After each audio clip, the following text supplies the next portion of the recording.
ពេលមកវិញតាមផ្លូវដើរកាត់ជាមួយនឹងអ្នកផ្ទះគេលក់ចាប់រួយមួយឃើញកូនគេកំពុងតែស្លៀកពាក់កៅអៅទៅរៀនហើយម៉ាក់ប៉ាគេកំពុងតែចងសក់ឲ្យម្នាក់មកចំហៀងអញ្ចឹងណាគឺជាអារម្មណ៍មួយបែរថាក្តុកក្តួលថាហេតុអីបានជីវិតខ្ញុំអត់ដូចគេចាហើយក៏សុកទៅក៏ទៅជាប្រទៀងបតុងវាយគ្នាមួយប្អូនស្រីអាកំពុងតែកាន់លិមុត្រីហ្នឹងវាយគ្នាវាថាចង់ទិញរបស់ទិញអីនៅអញ្ចឹងណាក៏ចុះឡើងទៅក៏ដូចថាភ្នែកយើងក៏វាតកិចជាមួយនឹងថ្ងៃបែរថាទាញសក់គ្នាចុះឡើងតាមផ្លូវអញ្ចឹងទៅពេលហ្នឹងគឺជាពេលមួយដែលបងចង់ចាំខ្លាំងជាងគេថាជីវិតបងហេតុអីបានពិបាកម៉េះហេតុអីបានត្រូវតែទៅកើបអាចត្រីសិនកើបលិមកត្រីនឹងសិនមុននឹងទៅរៀនទោះបីជាអាហ្នឹងជាចំណុចមួយដែលយើងជា obligation បែរថាជាទំនួលខុសត្រូវយើងជាកូនយើងជួយដល់ឪពុកម្ដាយអញ្ចឹងណាក៏ប៉ុន្តែអាក្នុងចិត្តមួយវាតូចចិត្តបាត់ហើយដោយសារតែទៅប្រៀបធៀបជាមួយនឹងកូនគេ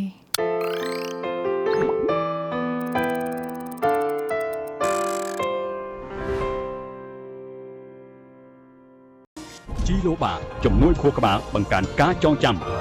Mega We Care ជម្រាបសួរបងប្អូនទាំងអស់គ្នាស្វាគមន៍មកកាន់អនាគត podcast episode ទី14ដែលសប្តាហ៍នេះមានការអញ្ជើញចូលរួមពីភ្ញៀវកិត្តិយសមួយរូបទៀតដែលអាចនិយាយបានថាសម្រាប់ខ្ញុំនៅពេលដែលឃើញបងស្រីគឺខ្ញុំនឹកឃើញទៅដល់ការអាននឹកឃើញទៅដល់សភៅគឺសភៅអេឡិចត្រូនិកឬក៏ឧបករណ៍អានសភៅដែលយើងហៅថា Kindle ណាអ្នកទាំងអស់គ្នាអញ្ចឹងបងស្រីគឺជាម្ចាស់អាជីវកម្មដែលគាត់លក់ឬក៏អាចនិយាយបានថាតាក់ទងជាមួយនឹងសភៅ Electronic Kindle ហ្នឹងហើយកន្លងមកខ្ញុំធ្លាប់បានជួបជជែកជាមួយបងស្រីអាចនិយាយបានថាគាត់តែងតែផ្ដល់កម្លាំងចិត្តឬក៏មើលទៅគឺគាត់មានភាពវិជ្ជមានជាពិសេសលើកទឹកចិត្តទៅដល់ក្មេងស្រីជាច្រើនហើយខ្ញុំបានជជែកជាមួយគាត់កន្លងមកមានរឿងមួយដែលខ្ញុំគិតថាថ្ងៃនេះប្រហែលជាមានប្រយោជន៍សម្រាប់បងប្អូនដែលអាយុចន្លោះ20ឆ្នាំជាងឬក៏ទៅតែចូលរៀននៅសាកលវិទ្យាល័យដែលចាប់ផ្ដើមមានការវង្វេងមិនដឹងថាជីវិតនៅក្នុងវ័យហ្នឹងគួរតែជ្រើសរើសផ្លូវមួយណាប្រហែលជា podcast ថ្ងៃនេះអាចផ្ដល់ចម្លើយទៅកាន់បងប្អូនទាំងអស់គ្នាបានអញ្ចឹងកុំឲ្យខាត់ពេលយូរជួបជាមួយបងមរកតអូខេចាសួរបងអរគុណអូនចាបងអញ្ចឹងហ្នឹងហើយអរគុណមែនតើសម្រាប់វត្តមានបងនៅក្នុងថ្ងៃនេះហើយចូលរួមកម្មវិធីអញ្ចឹងបងអាចថាសូមណែនាំខ្លួនបន្តិចបងឈ្មោះមកកតចាដែលជាសហស្ថាបនិករបស់ Gu Shop Cambodia ដែលយើងផ្ដោតទៅលើការចែកចាយម៉ាស៊ីនអានសភៅអេឡិចត្រូនិកក៏ដូចជាឧបករណ៍អេឡិចត្រូនិកភាគច្រើនដែលតាក់ទងមួយនឹងការអប់រំក៏ដូចជាយើងមានខាងផ្នែក training បែរថាការបង្វឹកបង្វើតាក់ទងមួយជំនាញនិយាយជាសាធារណៈនៅខាង Gu Talk Academy ផងដែរហើយសប្បាយចិត្តមែនតើថ្ងៃហ្នឹងបានចូលរួមចាអរគុណបងសម្រាប់ការចូលរួមថ្ងៃនេះបងខ្ញុំធ្លាប់ជួបជជែកបងតាមកម្មវិធីទិវាអំណានកន្លងមកនៅតាមស្តង់សភៅចឹងទៅហើយក៏ធ្លាប់មានឱកាសចូលរួមនៅក្នុងរបៀបជាកម្មវិធីសិក្ខាសាលាចែករំលែកកន្លងមកប៉ុន្តែធ្លាប់ដឹងតែពីបងជីវិតបច្ចុប្បន្នរបស់បងឬក៏ជាអាចនិយាយថាដឹងពីអាជីវកម្មរបស់បងជាអ្នកម៉ាក់ដែលមានកូនប្រុសដល់ខ្ជូតមួយអរគុណអូនចាបងប៉ុន្តែចង់ដឹងពីជីវិតកាលពីក្មេងមិនតិចបងត្រឡប់ទៅជីវិតកាលពីកុមារភាពចង់ដឹងថាបង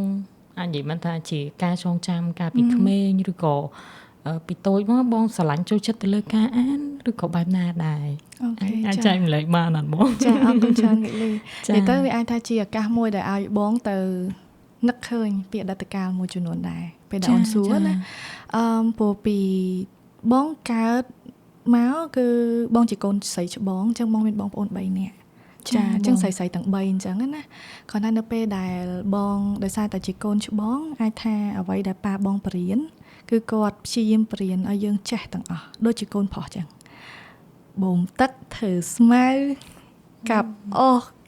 លាងធុងឈូកឬក៏អ្វីទាំងអស់ហ្នឹងគឺគាត់ថាត្រូវតែចេះចាគឺជាចំណុចមួយដែលបងចងចាំឲ្យតែពេលនឹកឃើញថាពីកុមារភាពបែបណាគឺបងចងចាំទាំងអស់ហ្នឹងហើយបងក៏ត្រូវតែជាសិស្សប៉ាកែមិនថាត្រូវរៀនឲ្យប៉ាកែដូចគ្នាហើយបន្ទាប់មកក៏ត្រូវមានឲ្យខ្លួនឯងមានពេលសម្រាប់ ប្អូនឬក៏ជួយការងារផ្ទះអញ្ចឹងណាពីព្រោះបងចាំអីពីប៉ាបងគឺគាត់ថាពេលដែលនឹកឃើញពីនៅក្មេងគឺគាត់ថាតាមពិតណាគាត់ស្រឡាញ់កូនប្រុសតែដល់ពេលមានកូនស្រីអញ្ចឹងណាវាធ្វើឲ្យគាត់មានកំណត់មួយថាគឺគាត់ចង់ការពារអញ្ចឹងដើម្បីការពារកូនស្រីទាំង3ហ្នឹងគឺគាត់ព្យាយាមបរៀនហ្មងស្អីក៏ត្រូវតែចេះដែររៀនក៏ត្រូវតែបកកែដែរហើយការងារផ្ទះក៏ត្រូវតែចេះធ្វើដែរអញ្ចឹងទៅជាចំណុចមួយដែលបងចាំបានថាពេលហ្នឹងដូចជាបងរៀនថ្នាក់ទី3ឬក៏ទី4ហើយតែដោយសារតែបងកាលនៅពីក្មេងហ្នឹងអញ្ចឹងប៉ាម៉ាក់ជីវភាពគាត់ជាអ្នកលក់ដូរធម្មតាទេចាអញ្ចឹងប៉ាបងគាត់អតីតជាប៉ូលីសស៊ីវិលម្នាក់អញ្ចឹងណាអញ្ចឹងកាលហ្នឹងបងនៅម្ដុំគេហៅបរិយកីឡាអញ្ចឹងនៅបរិយកីឡាហ្នឹងវានៅទល់មុខសាលាបាក់ទូកយើងហ្នឹងចាគាត់ថានៅពេលដែលមុនបងទៅរៀនគឺបងនិងប្អូនស្រីទី2បងហ្នឹងគឺត្រូវទៅកើបលាមកថៃនៅផ្សារថៃសិនចាដោយសារតែមកបរិយកីឡាហ្នឹងអត់មានផ្ទះណាគេចិញ្ចឹមជ្រូកទេខុសពីផ្ទះបង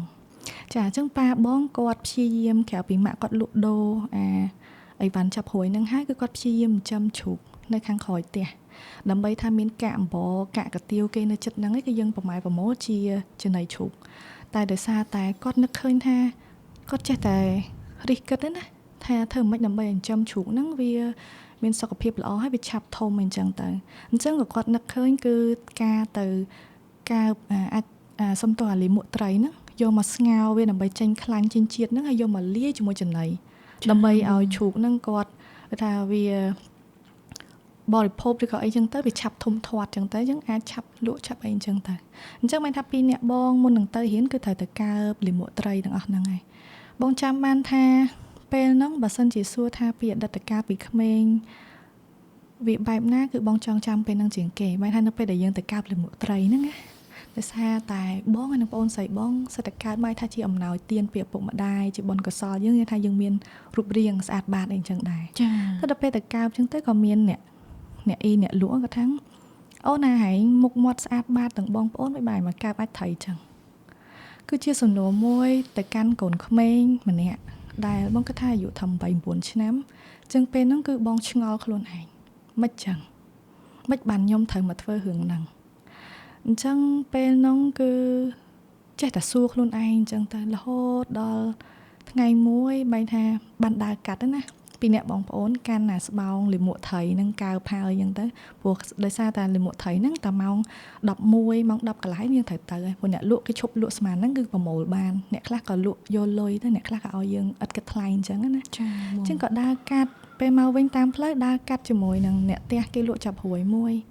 ឃើញកូនគេកំពុងតែស្លៀកពាក់កៅអៅទៅរៀនហើយម៉ាក់ប៉ាគេកំពុងតែចងសក់ឲ្យម្នាក់មកចំហៀងអញ្ចឹងណាគឺជាអារម្មណ៍មួយបែរថាក្តុកក្តួលថាហេតុអីបានជីវិតខ្ញុំអត់ដូចគេចាហើយក៏សុកទៅក៏ទៅជាបទាញបតុងវាយគ្នាមួយប្អូនស្រីអាកំពុងតែកាន់លីមួកត្រីហ្នឹងវាយគ្នាវាថាចង់ទិញរបស់ទិញអីនៅអញ្ចឹងណាក៏ចុះឡើងទៅក៏ដូចថាភ្នែកយើងក៏វាតកិចជាមួយនឹងថ្ងៃបែរថាទាញសក់គ្នាចុះឡើងតាមផ្លូវអញ្ចឹងទៅពេលហ្នឹងគឺជាពេលមួយដែលបងចង់ចាំខ្លាំងជាងគេថាជីវិតបងហេតុអីបានពិបាកម៉េះហេតុអីបានត្រូវតែទៅកើបអាចថៃសិនកើបលិមកថៃនឹងសិនមុននឹងទៅរៀនទោះបីជាអាហ្នឹងជាចំណុចមួយដែលយើងជា obligation បានថាជាទំនួលខុសត្រូវយើងជាកូនយើងជួយដល់ឪពុកម្ដាយអញ្ចឹងណា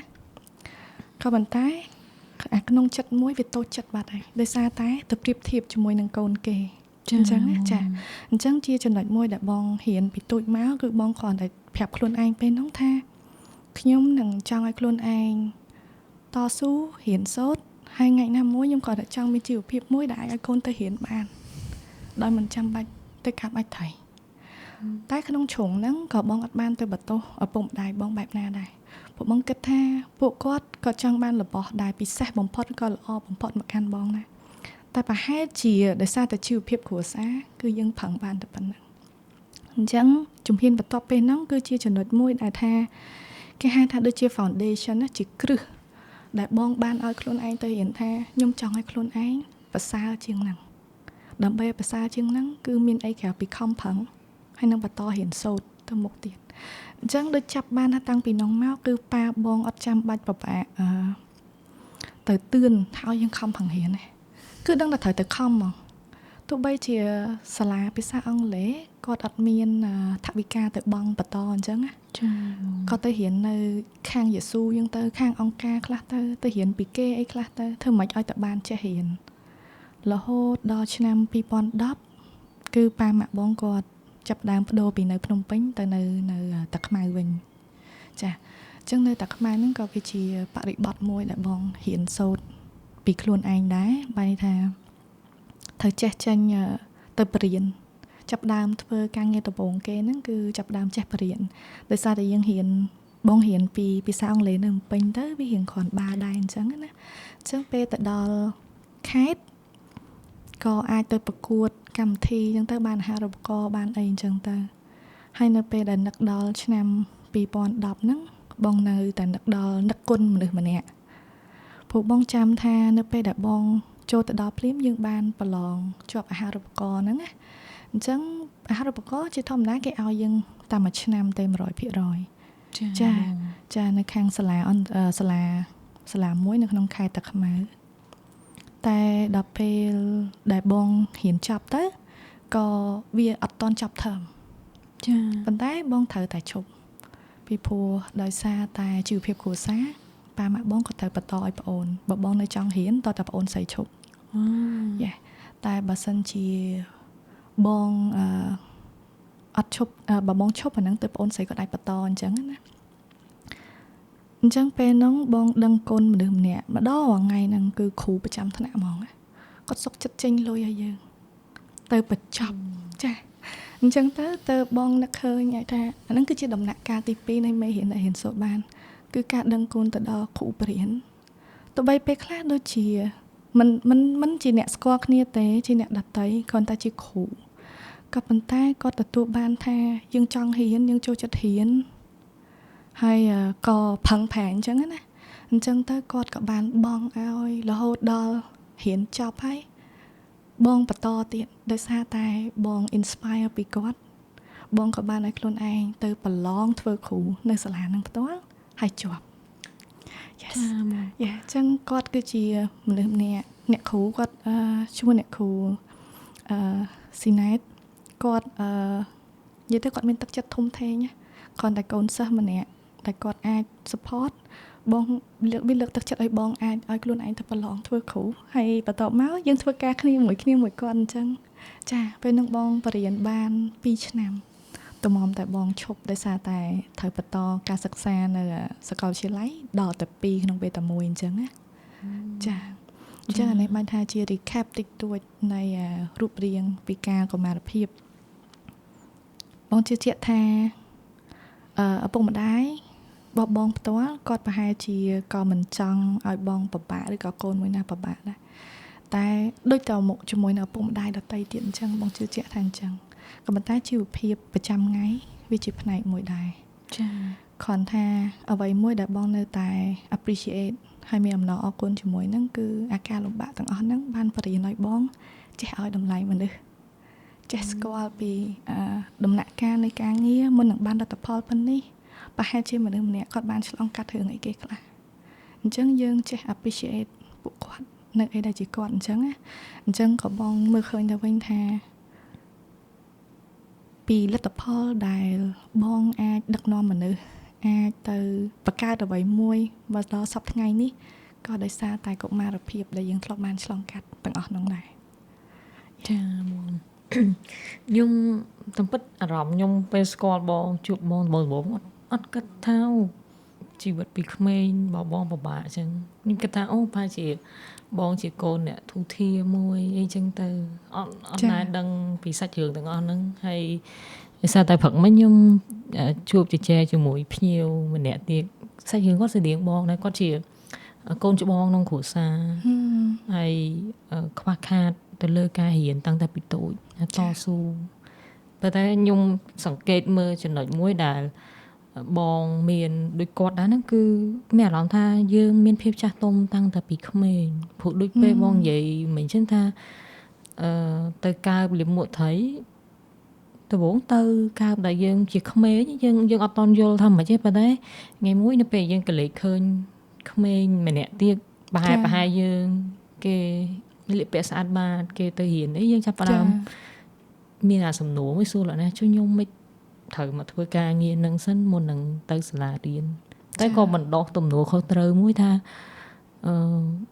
លែងឲ្យប៉ាទឿនរឿងរៀនឯងត្រូវតែប្រឹងចាកែប្រែប្រឹងដើម្បីប្អូនហើយមើលទៅគឺដំណើរហ្នឹងបងតស៊ូហើយក៏បានជួបគ្រូដែលល្អដែលជំរុញទឹកចិត្តបង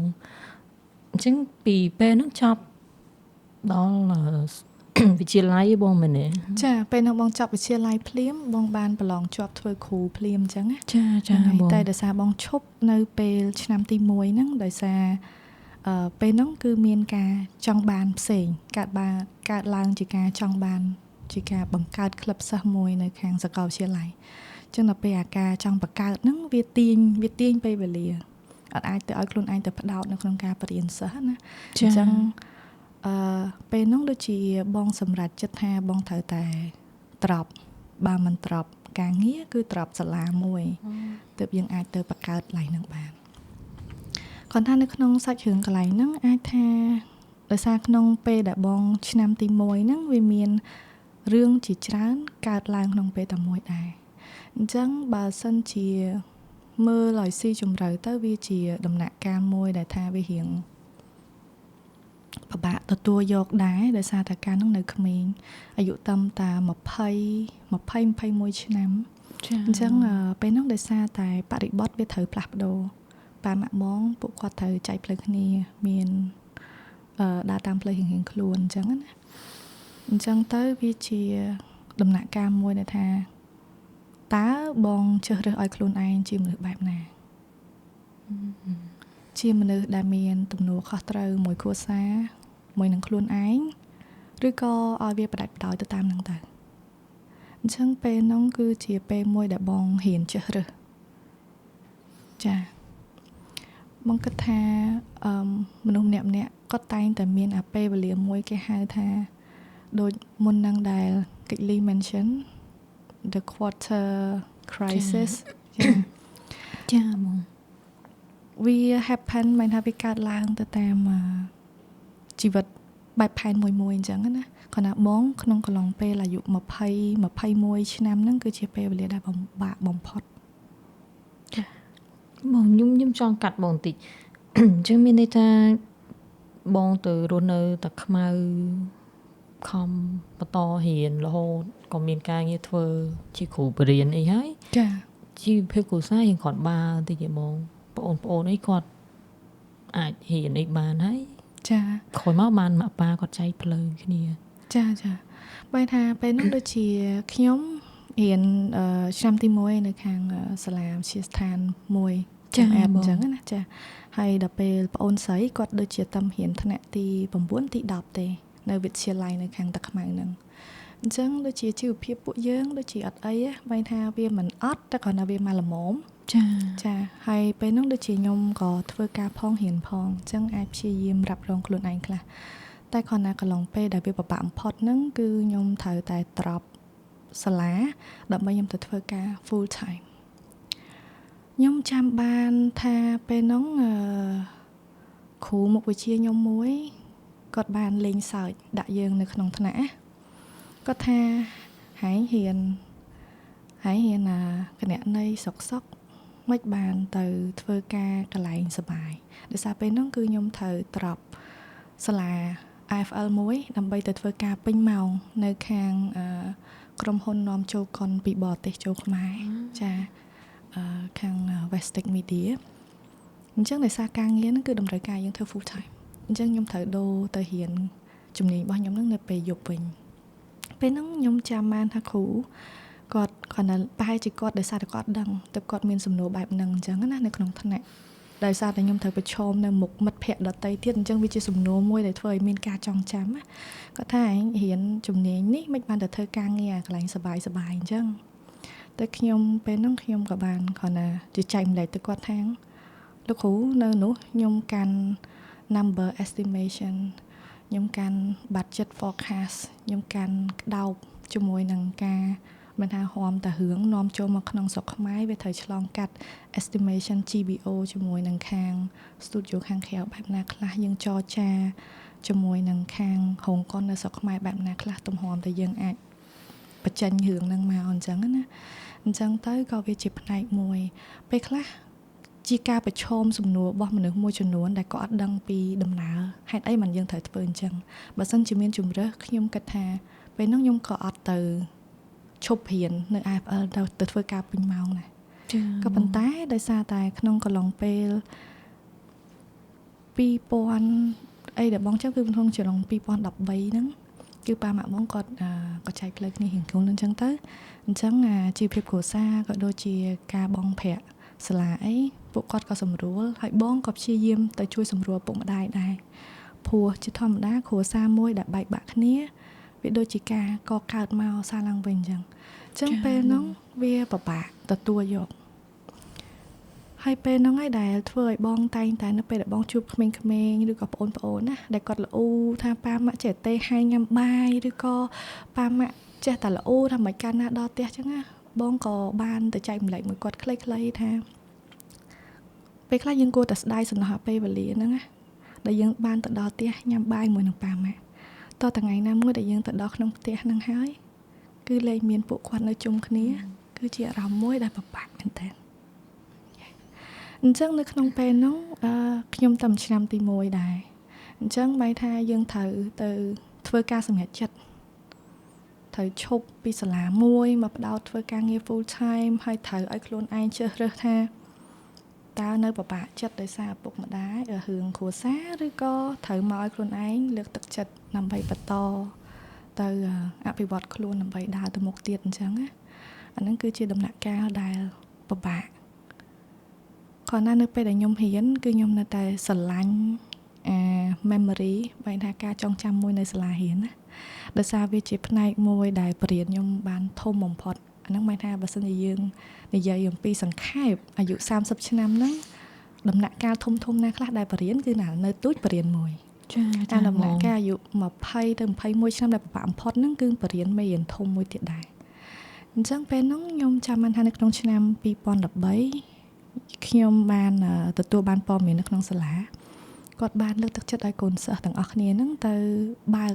ឧទាហរណ៍ថា send proposal រៀបចំ proposal អីមកដើម្បីទៅបង្កើត club សិស្សចាស់ដែលតាក់ទងជាមួយនឹងការចង់បានរបស់គាត់ការបង្កើតអីគេចង់បានរបស់គាត់ហើយពេលហ្នឹងវាដូចគេហៅថាជាចំណុចមួយដែលវាជួយ heal យើងអញ្ចឹងណាជួយដឹកនាំយើងហ្នឹងទៅបង្កើតអាហ្នឹងមួយទៅដើម្បីដឹកនាំខ្លួនឯងបន្តទៅទៀតក៏ប៉ុន្តែនៅពេលដែល process នៅក្នុងការបង្កើតវាអត់ស្រួលទេចាវាអត់ស្រួលបានន័យថានៅពេលហ្នឹងខ្ញុំគ្រាន់តែចង់បង្កើតក្លឹបសិស្សមួយដោយសារខ្ញុំចាប់អារម្មណ៍ទាក់ទងមួយការរកស៊ីប៉ុន្តែខ្ញុំអត់ដឹងថាគេរកស៊ីមិនគេបើករបៀបមិនគេគ្រប់គ្រងមនុស្សមិនហើយគេមានផ្នែកណាខ្លះដើម្បីទៅគ្រប់គ្រងឬក៏ដឹកនាំរបររកស៊ីនឹងមួយដើម្បីវាឈ្មោះទៅមុខអញ្ចឹងណាអញ្ចឹងខ្ញុំក៏គិតថាខ្ញុំចង់បង្កើតក្លឹបសិស្សមួយដើម្បីអាចជាទុនដើម្បីយើងអាចចោះទៅទស្សនកិច្ចឬក៏ទៅរៀនសូត្រពីម្ចាស់អាជីវកម្មមួយណាព្រោះបើយើងទៅម្នាក់ឯងពេលខ្លះមានអារម្មណ៍ថាខ្លាចចិត្តគេដែរគេពេលវេលារបស់គេហើយយើងមកប្រាប់តែមនុស្សម្នាក់តែបើយើងទៅជាក្រុមប្រហែលជាផ្នែកមួយដែលយើងអាចក៏ទៅចែកម្លែកការចេះដឹងទាំងអស់ហ្នឹងទៅដល់មិត្តភ័ក្តិអញ្ចឹងណាអញ្ចឹងពេលហ្នឹងបងក៏បានរៀបចំអញ្ចឹងទៅហើយក៏ជាតម្រូវការគឺយើងត្រូវទៅរកសមាជិកបន្ថែមដល់ពេលទៅរកសមាជិកពេលហ្នឹងមានថាទៅដល់មិត្តភ័ក្តិជិតស្និទ្ធអីហ្នឹងគឺគេបដិសេធពេលហ្នឹងគាត់ឆ្លើយសាមញ្ញតែបងគិតថាហ្នឹងវាជាការជ្រើសរើសរបស់គាត់ដែរឬក៏ជាវិជាការមើលឃើញមួយរបស់គាត់គាត់ថាមកគាត់ឯងមិនបាច់ធ្វើទេអត់មានខ្សែអត់មានអីហងចេះចង់សុំចូលក្រុមហ៊ុនគេណាគេឲ្យអញ្ចឹងណាឲ្យបំភ្លេចចោលទៅក៏ពេលហ្នឹងបងក៏រៀងតូចចិត្តដែរយើងនៅក្មេងហើយយើងគេចេះគិតថាមានកូនចិត្តមួយថាមិត្តភ័ក្តិចិត្តស្និទ្ធវាគួរតែ support គ្នាណាតែតាមពិតជាក់ស្ដែងមិនបានន័យអញ្ចឹងទាំងអស់ទេដល់ពេលយើងធំឡើងទៅយើងដឹងថានឹងគឺជាការសម្រេចចិត្តរបស់មនុស្សម្នាក់ពេលបន្តទៅទៀតទៅក៏ត្រូវទៅដើររកសមាជិកទៀតណាបងចាំបានថាពេលហ្នឹងបងទៅ pitch ដូចយើងទៅ pitch គំនិតយើងអញ្ចឹងណាទៅដល់សិស្សច្បងឆ្នាំទី4ក៏មានសិស្សច្បងដែលគាត់រៀន ACCA ឬក៏ CAT ក៏មានដែរអញ្ចឹងគាត់បានចូលរួមមួយយើងបាន10នាក់អញ្ចឹងទោះបីបងជាអ្នកបង្កើតមែនក៏ប៉ុន្តែបងអាចទៅធ្វើក្លឹបនឹងរួចទេបើសិនជាអត់មានសមាជិក10នាក់ទៀតដែលគាត់ចូលរួមណាចាអញ្ចឹងពេលហ្នឹងយើងចាប់ផ្ដើមធ្វើហើយអាចជំហានបន្ទាប់ហ្នឹងគឺរៀងលំបាកហើយនឹង challenge តិចដោយសារតែបងត្រូវតែធ្វើមិនដើម្បីឲ្យក្រុមទាំងអស់ហ្នឹងអាចចោះទស្សនកិច្ចក្រុមហ៊ុនណាមួយអញ្ចឹងវាជាដំណើរការដំបូងហើយយើងទៅតែបានគេចូលមកណាហើយនៅខាងក្នុងខ្លួនវាសម្ពាធបែរថាចុះបើសិនជាគេក្រុមហ៊ុនគេឲ្យចូលតែសមាជិកទាំងអស់នេះធ្វើម៉េចតើយើងដឹកនាំគាត់ទៅណាអញ្ចឹងនៅក្នុងអាវ័យ21ឆ្នាំហ្នឹងគឺបងអត់ដឹងថាបងប្អូនដទៃទៀតគាត់មានការគិតបែបណាបើបងវិញដូចនិយាយថាបើយើងនិយាយមកថាមុខមាត់ដែរសន្យាគេនាំដឹកនាំគេមកចូលក្នុងក្រុមហ្នឹងណាខ្លួនឯងគឺត្រូវតែបដិញ្ញាថាធ្វើមិនធ្វើឲ្យបានអញ្ចឹងទៅពេលខ្លះវាសម្ពាធតែគ្រាន់តែចៃដន្យអីពេលហ្នឹងបងបានប៉ះចំការប្រកួតគំនិតអាជីវកម្មមួយនៅខាង Small World ហើយពេលហ្នឹងបងក៏បាន apply ទៅហ្នឹង purpose គោលបំណងគឺមានតែមួយឯងគឺចង់ទៅជួបម្ចាស់អាជីវកម្មដែលគេជាវិក្កាមិនចាជាវិក្កាមិនហើយនឹងជាគណៈកម្មការក្នុងកម្មវិធីហ្នឹងណាអញ្ចឹងមកថាឲ្យខ្លួនឯងមានគំនិតថាចង់ទៅប្រកួតអត់ដឹងដាក់អីឯងអញ្ចឹងទៅបានពេលហ្នឹងនៅពេលដែលបងចូលរួមបងគិតថាបងចូលរួមទាំងអស់ក៏បាននឹងឈ្នះកម្មវិធីគេ challenge គេក្នុងនឹងតិចតួចដែរគ្រាន់តែបើសិនជាគំនិតអាជីវកម្មរួមគឺអត់ឈ្នះទេអត់បានជោគជ័យទេគ្រាន់តែទៅគឺបងព្យាយាមថាឲ្យតែសប្តាហ៍ហ្នឹងមកមានម្ចាស់ក្រុមហ៊ុនណាខ្លះគឺបងព្យាយាមទៅ pitch អាគំនិតហ្នឹងទៀតថាអធិស្ឋានបងខាងប្អូនមកពីខាងសិស្សសាលានៅខាង ChemEd ខាងប្អូនចង់មានឱកាសដើម្បីចោះទស្សនកិច្ចនៅខាងក្រុមហ៊ុនបងដើម្បីខាងប្អូនរៀនពីបទពិសោធន៍ក៏ដូចជាមានចំណុចណាដែលប្អូនអាចពង្រឹងជាជំនាញដើម្បីយើងដឹងថានៅកន្លែងការងារផ្ទាល់តាមពិតគេត្រូវការជំនាញចាអញ្ចឹងតែដើម្បីយើងជាទុនណាចាអញ្ចឹងដូចជាប៉ះដល់គណៈកម្មការទាំងអស់ណាគេក៏បដិសេធគេថាអូនឯងយ៉ាងច្រើនទៅរៀនទៅសុំទោសចេញពីរៀនទៅធ្វើការចេះហើយមិនបាច់ចង់ដឹងមុនក៏បានដែរឲ្យតែផ្ដោតរៀនឲ្យប៉ាកែទៅអញ្ចឹងជាចំណុចមួយដែលរៀងសង្ហាចិត្តដែរ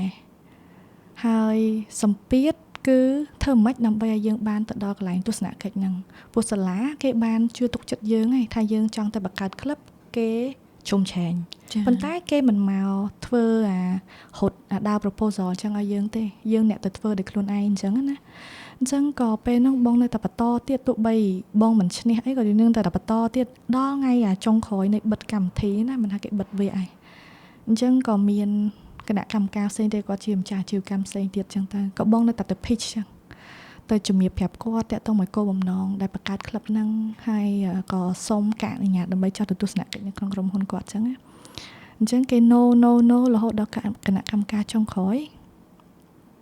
គាត់ say yes ហើយបងគិតថាឆ្នាំនេះគឺជាឆ្នាំទី11ហើយដែលបងបង្កើតក្លឹបសិស្សហ្នឹងហើយក្លឹបសិស្សហ្នឹងនៅរ៉ានដល់រាល់ថ្ងៃហ្នឹងដដែលចាហើយគាត់គឺជាមនុស្សម្នាក់ដែលឲ្យតែបងនឹកឃើញគឺបងនៅតែដឹងគុណគាត់ដោយសារតែការយល់ព្រមមួយម៉ាត់គឺបានធ្វើឲ្យចក្ខុវិស័យនៃការកកើតក្លឹបហ្នឹងវាបានកើតឡើងហើយវាបានបន្តហើយនឹងផ្ដល់ឱកាសមិនត្រឹមតែបងទេបងប្អូនពីមួយជំនាន់ទៅមួយជំនាន់រហូតដល់ឥឡូវឆ្នាំទី11ហើយគាត់បានទៅរៀនសិក្សាពីក្រុមហ៊ុនដទៃទៀតគាត់បានរៀនសិក្សាធ្វើការងារជាក្រុមរបៀបម៉េចធ្វើជាមេដឹកនាំកម្មវិធីមួយយើងត្រូវធ្វើរបៀបម៉េចហើយបើយើងទៅរក proposal គេ reject យើងត្រូវរៀនរបៀបម៉េចគឺជា scenario នៃ process មួយតែម្ដងណាដែលខាងបងប្អូននិស្សិតនៅខាង CIBC ChemEd International Business Club ហ្នឹងគាត់បានទៅសិក្សាពីការរ៉ាន់បន្តនៃក្លឹបហ្នឹងចាហើយនិយាយទៅបទពិសោធន៍នៃការរ៉ាន់ក្លឹបហ្នឹងមកអត់ស្រួលទេនិយាយទៅបើនិយាយមួយម៉ាត់គឺថាអត់ស្រួលពីព្រោះថាផ្ទះនៅតែខ្មៅហើយកន្លែងដែលត្រូវប្រកួតរៀងរាល់សប្តាហ៍ហ្នឹងណាគឺនៅទូកកហើយសាលាដែលយើងរៀនគឺនៅវត្តភ្នំអញ្ចឹងគ្រាន់តែមុខវិជ្ជាដែលបងបែរថាយើងសុខចិត្តអត់ទៅប្រឡងដើម្បីមកពីមុខវិជ្ជាដែលត្រូវតែសម្រេចចិត្តថាអត់ចូលប្រឡងហ្មងព្រោះដោយសារគេតម្រូវឲ្យយើងត្រូវនៅប្រកួតចាបងគឺជាការសម្រេចចិត្តរបស់បងនិយាយមួយការរៀនរបស់បងអត់សូវល្អទេ ចាក៏ប៉ុន្តែពេលហ្នឹងក៏សួរខ្លួនឯងដែរថាប្រកាសអត់យ៉ាត់ស្ដាយក្រោយតែក្នុងពេលហ្នឹងបងគ្រាន់តែសួរខ្លួនឯងមួយថាស្អីគេដែលជាចក្ខុវិស័យស្អីគេដែលជាគោលបំណងដែលចង់បង្កើតក្លឹបសិស្សហ្នឹងដំបូងបំផុតបងបានប្រាប់ខ្លួនឯងថាខ្ញុំគ្រាន់តែចង់បង្កើតក្លឹបមួយដែលអាចឲ្យឱកាសមកដល់ខ្ញុំហើយនឹងបងប្អូននិស្សិតដទៃទៀតហ្នឹងទៅរៀនសូត្រនិងស្ដាប់ពីអ្នកដែលគាត់កំពុងតែធ្វើតែប៉ុណ្្នឹងឯងតែប៉ុណ្្នឹងនិយាយទៅគោលដៅគឺតែប៉ុណ្្នឹងអញ្ចឹងទៅក៏ពេលហ្នឹងបងថាអត់អីទេប្រហែលជាឥឡូវហ្នឹងបបាតែប្រហែលជាក្លឹបហ្នឹងអាចទៅបង្កើតគុណតម្លៃទៅដល់សិស្សដទៃទៀតដែរចាហើយមកដល់ថ្ងៃហ្នឹងបងនៅតែសប្បាយចិត្តហើយឲ្យតែពេលគេរើសដូចថា president នៃថ្មី co-president នៃថ្មីគេមានកម្មវិធីអីនៅក្លឹបអីអញ្ចឹងពួកគាត់មកជំរាបប្រាប់បងឬក៏មក invite បងទៅហើយបងសប្បាយចិត្តមែនតើដែលបងប្អូនទោះបីជាពេលខ្លះជីវភាពពួកគាត់គ្រួសារគាត់មួយចំនួនក៏គ្រាន់បានដែរមិនថាពិបាកដោយការជំនាន់បងណាក៏ប៉ុន្តែគាត់នៅតែអាចឲ្យខ្លួនឯងទៅរៀនសូត្រពីក្លឹបហ្នឹងថារ៉ាន់របៀបម៉េចធ្វើការងារជាក្រុមរបៀបម៉េចដឹកនាំគេហ្នឹងរបៀបម៉េចធ្វើជាមេដឹកនាំពិបាកអត់ស្រួលទេក៏ប៉ុន្តែបើសិនជាមេដឹកនាំម្នាក់ហ្នឹងអត់ឈានជើងទៅធ្វើមុនទេបងជឿជាក់ថាលទ្ធផលខុសប្លែកមួយចំនួនប្រហែលជាអត់កើតឡើងទេអញ្ចឹងវាជាដំណើរការមួយដែលលើកទឹកចិត្តឲ្យបងមេរៀនធំ3ដែលបងរៀនសូត្រពីការបង្កើតក្លឹបហ្នឹងណាហើយបងចាំហើយបងនៅតែបន្តចែកម្លែកចឹងព្រោះវាបងគិតថាមេរៀនពេលខ្លះឧទាហរណ៍ថាដូចបងនៅតែសរសើរអ្នកនិពន្ធមួយចំនួនណាដូចកិច្ចលីក៏ជាអ្នកនិពន្ធដែរតម្រាំទៅសេបានសភៅមួយក្បាលឆ្លងកាត់ការគិតឆ្លងកាត់បទពិសោធន៍ឆ្លងកាត់ការឆ្លុះបញ្ចាំងមួយចំនួនចាក៏ដូចគ្នាជាមួយនឹងខ្សែជីវិតរបស់យើងអញ្ចឹងពេលវាកើតឡើងហើយតែយើងរៀនសូត្របានអីគេខ្លះពីខ្សែជីវិតហ្នឹងអញ្ចឹងដំណើរនៃការដែលបងបង្កើតក្លឹបសិស្សហ្នឹងមិនថាគេបដិសេធមិនថាមិត្តភ័ក្តិមិនសូវជាជ្រុំឆេងរបៀបម៉េចក៏ប៉ុន្តែចំណុចដែលបងទទួលបានដំបូងហើយធំបំផុតមុនគេគឺហ៊ានប្រឈមមុខជាមួយនឹងការបដិសេធចាដោយសារតែបងទទួលបានថាបើមនុស្សទាំងអស់គ្នាមានការគិតដូចគ្នាប្រហែលជាមនុស្សលេងឆ្លោះគ្នាហើយ Yes ទៅសាមញ្ញបែបហ្នឹងអញ្ចឹងទៅគ្រាន់តែគេបដិសេធហ្នឹងគេគ្រាន់តែមានការគិតមួយអត់ដូចយើងហ្នឹងខឹងគេធ្វើអីហើយទៅបោះបង់ចោលគោលដៅខ្លួនឯងធ្វើអីចាគួរតែបន្តទៅមុខទៀតហើយមេរៀនទី2ដែលបងទទួលបានពីដំណើរនៃការបង្កើតក្លឹបនឹងផ្ទាល់គឺច្បាស់លាស់ជាមួយនឹងគោលបំណងឬក៏ចក្ខុវិស័យអ្វីមួយមុននឹងបងទៅបង្កើតចាពីព្រោះបើសិនជាត្រឡប់ទៅវិញបងគិតថាបើបងអត់ច្បាស់លាស់មួយនឹងគោលបំណងដែលបងចង់បង្កើតទេបងប្រហែលជាគេ give up បែរថាតម្លាក់ដៃចោលឈប់កដាលទីបាត់ហើយចាអញ្ចឹងទៅបងរៀនសូត្របានថាផ្លូវជីវិតរបស់យើងហ្នឹងបើនិយាយហ្មងពេលខ្លះវាអត់រលូនដូចផ្លូវលបឿនលឿនរលូនអត់មានកលិចលុកអីសោះពេលខ្លះវាមានកលុកពេលខ្លះវាមានឡើងពេលខ្លះវាមានចុះហើយពេលខ្លះក៏យើងជួបបានមនុស្សល្អពេលខ្លះក៏ជួបបានមនុស្សមិនល្អអញ្ចឹងទៅក៏ប៉ុន្តែនឹងវាជាដំណើរជីវិតអញ្ចឹងបងជឿជាក់ថាឲ្យតែបងច្បាស់ថាបងចង់ទៅណាឲ្យប្រកបចាបងពេលហ្នឹងទោះបីមានឧបសគ្គមិនក៏បងនឹងឲ្យខ្លួនឯងងើបឈរឡើងហើយបន្តទៅមុខទៀតដើម្បីទៅរកវាហ្នឹងហើយបើមេរៀនទី3ដែលសំខាន់ដូចគ្នាបើភាសាអង់គ្លេសគេហៅថា consistency តែបើភាសាបងប្រាប់បងប្រើពាក្យថាធ្វើឲ្យជាប់រត់ឲ្យថេរចិត្តគំរេដល់វេលាមួយលទ្ធផលនឹងបង្ហាញឲ្យឃើញចាធ្វើឲ្យជាប់ចិត្តគំរេបែរថាកុំចេះតែចង់បាននេះបន្តិចនោះបន្តិចធ្វើឲ្យជាប់សិនរត់ឲ្យថេរหมายថាកុំថ្ងៃនេះធ្វើតែមួយហើយយើង expect ថាលទ្ធផលវានឹងចាញ់អញ្ចឹងណាអញ្ចឹងរត់ឲ្យថេរបងគិតថាអាហ្នឹងគឺជាមេរៀនមួយដែលបងបរៀនខ្លួនឯងពីនងរហូតមកដល់ឥឡូវរឿងខ្លះបើសួរបងពីលទ្ធផលនៃជីវិតរបស់បងដូចជាមិនធំធេងអីពេកទេគ្រាន់តែបងចូលចិត្តបន្ត consistency ចា 0.01% នៃជីវិតបងដែលរីកចម្រើនក៏បងហៅថាជាការរីកចម្រើនដែរ សំខាន់គឺបងអាចបន្តអាហ្នឹងតិចដល់រហូតចាអញ្ចឹងវាជាចំណុចមួយដែលបងឲ្យតម្លៃទៅលើអាភាពដែលថិតថេររត់ឲ្យថិតថេរធ្វើអីធ្វើឲ្យជាប់ហើយអាហ្នឹងទៅវាបរៀនឲ្យបងថានៅពេលដែលចេញទៅធ្វើការឲ្យគេដូចគ្នាមិនចាំបាច់ទៅចេញមកបងបកកែខ្លាំងពេកចេញមកធ្វើមិនរត់ឲ្យថេរធ្វើឲ្យស្អាតធ្វើគឺធ្វើឲ្យស្អាតហ្មងបើធ្វើអត់ស្អាតធ្វើលំអត់ធ្វើអញ្ចឹងជាចំណុចដែលយើងស្គាល់ពីខ្លួនឯង capacity ខ្លួនឯងថាខ្ញុំមិនមែនជាមនុស្សមួយដែលរត់លឿនទេក៏ប៉ុន្តែបើខ្ញុំធ្វើខ្ញុំនឹងព្យាយាមធ្វើឲ្យមួយក្នុងថេរវេលាមួយជាប់លាប់ហើយធ្វើឲ្យស្អាតហ្មងអត់ចាំបាច់គេមកធ្វើដែលយើងណាចាហើយចំណុចហ្នឹងគឺជាមេរៀនមួយដែលបងអាចសរុបសេចក្តីដែលបងរៀនបានពីការបង្កើតក្លឹបមិនថាជាថេរវេលាជាមេរៀនធំដែលយើងរៀនបានពីពេលដែលយើងពិបាកបំផុតនៅវ័យ20និង21ឆ្នាំហ្នឹងណាគឺការចេះបដិសេធការបដិសេធរបស់អ្នកដទៃចាហើយនៅក្នុងហ្នឹងបងមានជា key message មួយទៅកាន់ទស្សនិកជនទាំងអស់គ្នាដូចគ្នាបើសិនជាអ្នកទាំងអស់គ្នាអត់ទាន់ដែលមានគេបដិសេធតែម្ដងពីរដងឬរហូតទៅដល់16.59 លានដងទេសូមអ្នកទាំងអស់គ្នាកុំឈប់ពីព្រោះអ្នកទាំងអស់គ្នានៅពេលដែលពិបាកឬក៏នៅពេលដែលជួបការបដិសេធទាំងអស់ហ្នឹងអ្នកទាំងអស់គ្នាត្រូវចាំថានៅមានមនុស្ស16.59 លានអ្នកទៀតដែលជាប្រជាជនកម្ពុជារស់នៅទឹកដីខ្មែរដូចគ្នានិយាយភាសាខ្មែរដូចគ្នាដែលអ្នកទាំងអស់គ្នាអត់ទាន់ទៅដល់ពួកគាត់ទេហើយពួកគាត់អាចជាមនុស្សម្នាក់ដែលយល់ព្រមឬក៏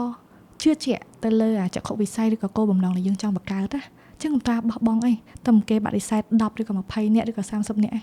ចាំ 16.59 លាននាក់នៃប្រជាជនកម្ពុជាចាំបោះបង់ចាអាហ្នឹងគាត់ថាជាមេរៀនសាមញ្ញមួយដែលបងអាចទៅសង្ខេបតាក់ទងមួយនឹងវ័យ20ទៅ21ឆ្នាំហ្នឹងណាជាពេលដែលពិបាកក៏ប៉ុន្តែជាមូលដ្ឋានគ្រឹះមួយដែលអាចបន្តឲ្យខ្លួនឯងមកដល់សប្តាហ៍ចាបងចាខ្ញុំស្ដាប់មកនិយាយពីក្លឹបនៅ Camp Ed ខ្ញុំអត់ដឹងថាជាក្លឹបដែលនៅដល់ឥឡូវហើយខ្ញុំធ្លាប់ទៅចូលរួមចែករំលែកពីបញ្ហាសុខភាពផ្លូវចិត្តនៅក្នុងក្លឹបហ្នឹងចាប៉ុន្តែបែរជាខ្ញុំអត់ដឹងថាក្នុងគេមានក្លឹបប៉ុន្មានបើមានតែមួយបែរជាក្លឹបដែលបងបង្កើតអូខេបងគិតថាក្លឹបច្រើនដោយសារនៅ Camp Ed ឥឡូវក្លឹបដែលបងអាចចាំតួលេខចុងក្រោយឆ្នាំទីដើមឆ្នាំដែលបងទៅជួបពួកគាត់គឺមាន50ក្លឹបជាងចានិយាយទៅខាងសាលាគាត់លើកទឹកចិត្តឲ្យបងប្អូនគាត់មានឱកាសទៅដឹកនាំទៅធ្វើចក្ខុវិស័យហ្នឹងណាគាត់ថាបើសិនជាយើងសួរថារត់ឲ្យថេរឬក៏ឲ្យដឹកនាំឲ្យបន្តរហូតដល់ប៉ុន្មានជំនាន់អាហ្នឹងវាស្ថិតនៅលើការដឹកនាំរបស់ពួកគាត់ឬក៏គាត់រៀបចំបែបណាអញ្ចឹងណាតែសាលាគឺគាត់ជុំឆែងព្រោះហ្នឹងវាជាដូច case study មួយដែលយើងចេះនៅក្នុងការទំនាក់ទំនងជាក្រុមបែងចែកការងារ follow up task ឬក៏យើងសឹងតែពេលខ្លះគឺទៅរក sponsor នៅខាងក្រៅទៀតដើម្បីកកើត event មួយចាអូខ្ញុំដែលសាប់ក្លឹបជួយវិជ័យមួយបងលើថាក្លឹបមានអាយុមក10ឆ្នាំអីចឹងខ្ញុំធ្លាប់ទៅឬក៏នឹកឃើញអ្វីដែលបងចែករំលែកសរុបមកសម្រាប់វគ្គទី1នេះបានស្ដាប់ពីខ្សែជីវិតរបស់បងពីក្មេងស្រីម្នាក់ដែលអាចនិយាយបានថារូបភាពខ្ញុំចាំអារម្មណ៍របស់បងអត់ដឹងថាពេលហ្នឹងប៉ុន្តែសម័យទៅមានអារម្មណ៍ដូចក្មេងស្រីម្នាក់កំពុងកលេចមើលជីវិតក្មេងស្រីម្នាក់ទៀតហើយគិតថាមិនបានជីវិតខ្ញុំអញ្ចឹងប៉ុន្តែបានតស៊ូស្វះស្វែងលើដំណើរមួយដ៏វែងឆ្ងាយហើយនៅក្នុងវ័យ21ឆ្នាំខ្ញុំគិតថាបងជាមនុស្សម្នាក់ដែលហ៊ានសម័យហើយទៅរកទោះជារកជួបអាការបដិសេធពីមតនការទៅមតនការប៉ុន្តែយើងអត់បោះបង់អាហ្នឹងនៅទៅរហូតដល់ទទួលបានពាក្យ yes ចាហើយក៏បន្តរហូតមកដល់បច្ចុប្បន្នអញ្ចឹងខ្ញុំចង់ចែកម្លែកទៅកាន់អ្នកស្ដាប់ដែរថាជីវិតពេលខ្លះដូចបងលើកឡើងអញ្ចឹងថាវាអត់ដូចផ្លូវទៅកំពង់សោមផ្លូវលឿនហ្នឹងទេវាមានឡើងមានចុះហើយជួបនៅការបដិសេធច្រើនខ្ញុំនឹកឃើញពាក្យបងនិយាយមិញថាគេបដិសេធយើងជាងការគេគ្រាន់គិតខុសពីយើងឯងដូចកាលខ្ញុំចេញសភៅដំបូងខ្ញុំចង់ដាក់ចំណងជើងកូនសិស្សជីវិតដោយសារតែខ្ញុំគិតថាតួយើងរៀននៅសាលាចប់ហើយក្តីក៏យើងនៅតែជាកូនសិស្សដែរយើងតែងតែរៀនមេរៀនជាច្រើនពីជីវិតបទពិសោធន៍ពីមនុស្សជុំវិញខ្លួនអីចឹងទៅប៉ុន្តែកាលហ្នឹងមាន អ្នកជុំវិញខ្លួនថាអូយស្អីគេចំណងជើងអញ្ចឹងដាក់ទៅអត់ទេដាក់អីផ្សេងចំណងជើង1 2 3អញ្ចឹងប៉ុន្តែខ្ញុំថាអត់ទេខ្ញុំជឿលើអាហ្នឹងព្រោះខ្ញុំមានហេតុផលសម្រាប់គោលដៅមួយហ្នឹងអីចឹងហើយគេបដិសេធគេអត់ទទួលសំណើរបស់យើងអីប៉ុន្តែខ្ញុំនៅជំនះដាក់អាហ្នឹងគឺខ្ញុំគិតថានៅក្នុងវ័យ20ឆ្នាំត្រូវឯងបងដូចថាយើងចាប់ផ្ដើមប្រឡូកចូលទៅក្នុងសង្គមយើងទទួលពាក្យបដិសេធដំបូងរៀងមានអារម្មណ៍ថាឈឺចាប់នៅខាងក្នុងណាប៉ុន្តែត្រូវតែរៀនទទួលយកអាហ្នឹងហើយកន្លែងខ្លះយើងបដិសេធនៃការបដិសេធរបស់គាត់ហើយយើងទៅធ្វើអីដែលជារបស់យើងខ្លួនឯងចាបងជឿជាក់ថាកន្លែងហ្នឹងដូចតែដំណើររបស់កេលីចឹងពេលខ្លះយើងមិនធំតាជំនះតែពិតបើបងក្នុងជ្រុងនេះវិញបងអត់ជំនះមួយគេបងគ្រាន់តែជំនះមួយខ្លួនឯងចាកុំឲ្យខ្លួនឯងតូចចិត្តកុំឲ្យខ្លួនឯងទៅយកឬក៏ទៅខឹងគេពេលជាក់ស្ដែងយើងនៅក្មេងយើងអន់ចិត្តហ្នឹងខឹងគេចាក៏ប៉ុន្តែពេលដែលដំណើរនេះបងមើលឃើញគឺបងហត់តែស្គាល់ខ្លួនឯងហត់តែមានគោលជំហរមួយច្បាស់លាស់ចាបានន័យថាខ្ញុំបដិសេធទៅលើការបដិសេធរបស់អ្នកឯងមិនមែនខ្ញុំចង់ឈ្នះអ្នកឯងទេខ្ញុំគ្រាន់តែមានគោលជំហរច្បាស់លាស់ថាខ្ញុំធ្វើរឿងនេះគឺដោយសារខ្ញុំមើលឃើញកន្លែងនេះចាហ្នឹងវាជាចំណុចមួយដែលបងឃើញថាពីមុនក៏បងធ្លាប់មានគេគាត់ថាជាពាក្យណាគេថារឹងម៉េះតែចេះម៉េះចាមានះអីអញ្ចឹងទៅគាត់ថាក្នុងជ្រុងហ្នឹងបងគិតថាក្នុងដំណើរគឺបងបែងចែកឲ្យដាច់អីគេដែលថាមានះអីគេដែលមានថាគោលជំហរតែយើងនៅតែស្ដាប់ពីមតិយោបល់ឬក៏អ្វីដែលអ្នកដតីគេផ្ដល់ឲ្យអញ្ចឹងគាត់ថាមានគោលជំហរច្បាស់លាស់គឺដោយសារតែខ្ញុំមានគោលបំណងច្បាស់លាស់ក្នុងការទៅធ្វើវាហើយខ្ញុំនឹងទទួលខុសត្រូវលើកន្លែងហ្នឹងក៏ប៉ុន្តែក៏អត់បិទនៅក្នុងការមិនស្ដាប់ពីមតិយោបល់ពីគាត់ដែរអញ្ចឹងបងគិតថាហ្នឹងវាជាចំណុចមួយដែរកាលនៅពីក្មេងគិតអត់ដល់ទេតែពេលធំឡើងយើងមើលត្រឡប់ទៅវិញណាអូតាមពិតពេលហ្នឹងខ្ញុំមិនមាននេះទេខ្ញុំគ្រាន់តែមានគោលជំហរមួយច្បាស់លាស់អូខេបងអរគុណបងតែសម្រាប់ការចែកម្លែកសម្រាប់វគ្គទី1នេះបានស្គាល់បងច្រើនដែលអត់ធ្លាប់បានជួបជជែកគ្នាគាត់មានពេលតិចតួចនិយាយគ្នាមកផ្លែបងហើយក៏អរគុណដល់អ្នកស្ដាប់សម្រាប់ការគាំទ្រកម្មវិធីរបស់យើងហើយមុននឹងចូលទៅដល់វគ្គទី2ដែលជាវគ្គសំណួរស៊ីជម្រៅថ្ងៃនេះខ្ញុំចង់សួរនាំបងពីជីវិតវ័យ20ឆ្នាំច្រើនដោយសារតែបងអាយុ30ហើយអញ្ចឹងបងបានឆ្លងកាត់វ័យហ្នឹងថ្មីហ្នឹងខ្ញុំនិយាយបានថាបានអានពីរបត់នៃការផ្លាស់ប្ដូរនៅក្នុងជីវិតហ្នឹងហើយបងអញ្ចឹងអាចថានេះចូលវគ្គស៊ីជម្រៅបងតោះនេះសួរបងពីជីវិតកាលពី20ជាងហ្នឹងមានពាក្យមួយនៅនេះហ្នឹងគេនិយាយថាជា quarter life crisis ឬក៏វិបត្តិវ័យ25ឆ្នាំតែវាកើតឡើងចន្លោះពីពេលដែលយើងអាយុ20ទៅ20ក្រាស់តិចតួចអីចឹងហ្មងចាអានឹងដូចយើងចាប់ផ្ដើមប្រឡូកចូលក្នុងសង្គមយើងចាប់ផ្ដើមមានជាសំណួរសួរខ្លួនឯងថាខ្ញុំហ៊ានអាហ្នឹងត្រូវអត់ឬក៏ខ្ញុំចេញធ្វើការអាជីពការងារហ្នឹងវាពិតជាស័ក្តិសមមួយខ្ញុំមែនអត់5ឆ្នាំទៅមុខទៀតជីវិតនឹងទៅជាយ៉ាងណាមិត្តភ័ក្តិយើងកលេចទៅអ្នកខ្លះគេចាប់ផ្ដើមរៀបការគេមានកូនអញ្ចឹងវាមានជាសំណួរច្រើននៅក្នុងវ័យហ្នឹងមិនខ្ញុំស្ដាប់ពីបងទៅបងនៅវ័យ21បងចាប់ផ្ដើមអាចថាទៅ explore ទៅស្វែងរកទៅចង់បង្កើត club ចង់ធ្វើអីដែលអភិវឌ្ឍខ្លួនឯងតែចង់ដឹងថានៅក្នុងវ័យហ្នឹងក្រៅទៅពីរឿងទាំងអស់ហ្នឹងបងជួបបញ្ហាអីទៀតបងឬក៏ការបដិសេធពីការបើក club ហ្នឹងប៉ុន្តែមួយទៀតដែលធ្លាប់ដឹងហ្នឹងសូម្បីតែគ្រួសារបងដំបូងក៏គាត់ដូចជាអត់ចាគ្រប់គ្រងដូចគ្នាបងចាហ្នឹងហើយអូនព្រោះដោយសារតែការបង្កើតក្លឹបហ្នឹងបែរថាការហ្នឹងដោយសារបងរៀនផងបងធ្វើការផងអញ្ចឹងសឹងតែពេលវេលាដែលនៅផ្ទះជួយការងារផ្ទះឬក៏ជួយមើលប្អូនហ្នឹងអត់សូវមានអញ្ចឹងណាអញ្ចឹងនៅពេលដែលយករឿងទៅបង្កើតក្លឹបសិស្សហ្នឹងទៅជំរាបប្រាប់អ្នកផ្ទះទៀតអញ្ចឹងគាត់បដិសេធហ្មងគាត់បដិសេធបានន័យថាមិនមែនគាត់មិនឃើញពីគោលបំណងដែលយើងចង់ទៅបង្កើតទេក៏ប៉ុន្តែគាត់ដូចជាមើលឃើញថាពេលវេលាហ្នឹងគាត់តែផ្ដោតទៅលើការហ៊ានបន្ថែមឬក៏ធ្វើអីផ្សេងជាជាងការដែលយើងទៅព្យាយាមបង្កើតក្លឹប បានថាវាអស់ទាំងពេលវេលាជួនកាលអស់ទាំងថវិកាផ្ទាល់ខ្លួនហើយវាអត់មានបានប្រយោជន៍អីទេបើយើងនិយាយមួយម៉ាត់ទៅណាអញ្ចឹងអាចថាពេលហ្នឹងអ្នកដតីបដិសេធដូចតូចចិត្តដែរតែដល់ពេលអ្នកផ្ទះខ្លួនឯងបដិសេធទៀតហិតទៅតូចចិត្តទៅទៀតចា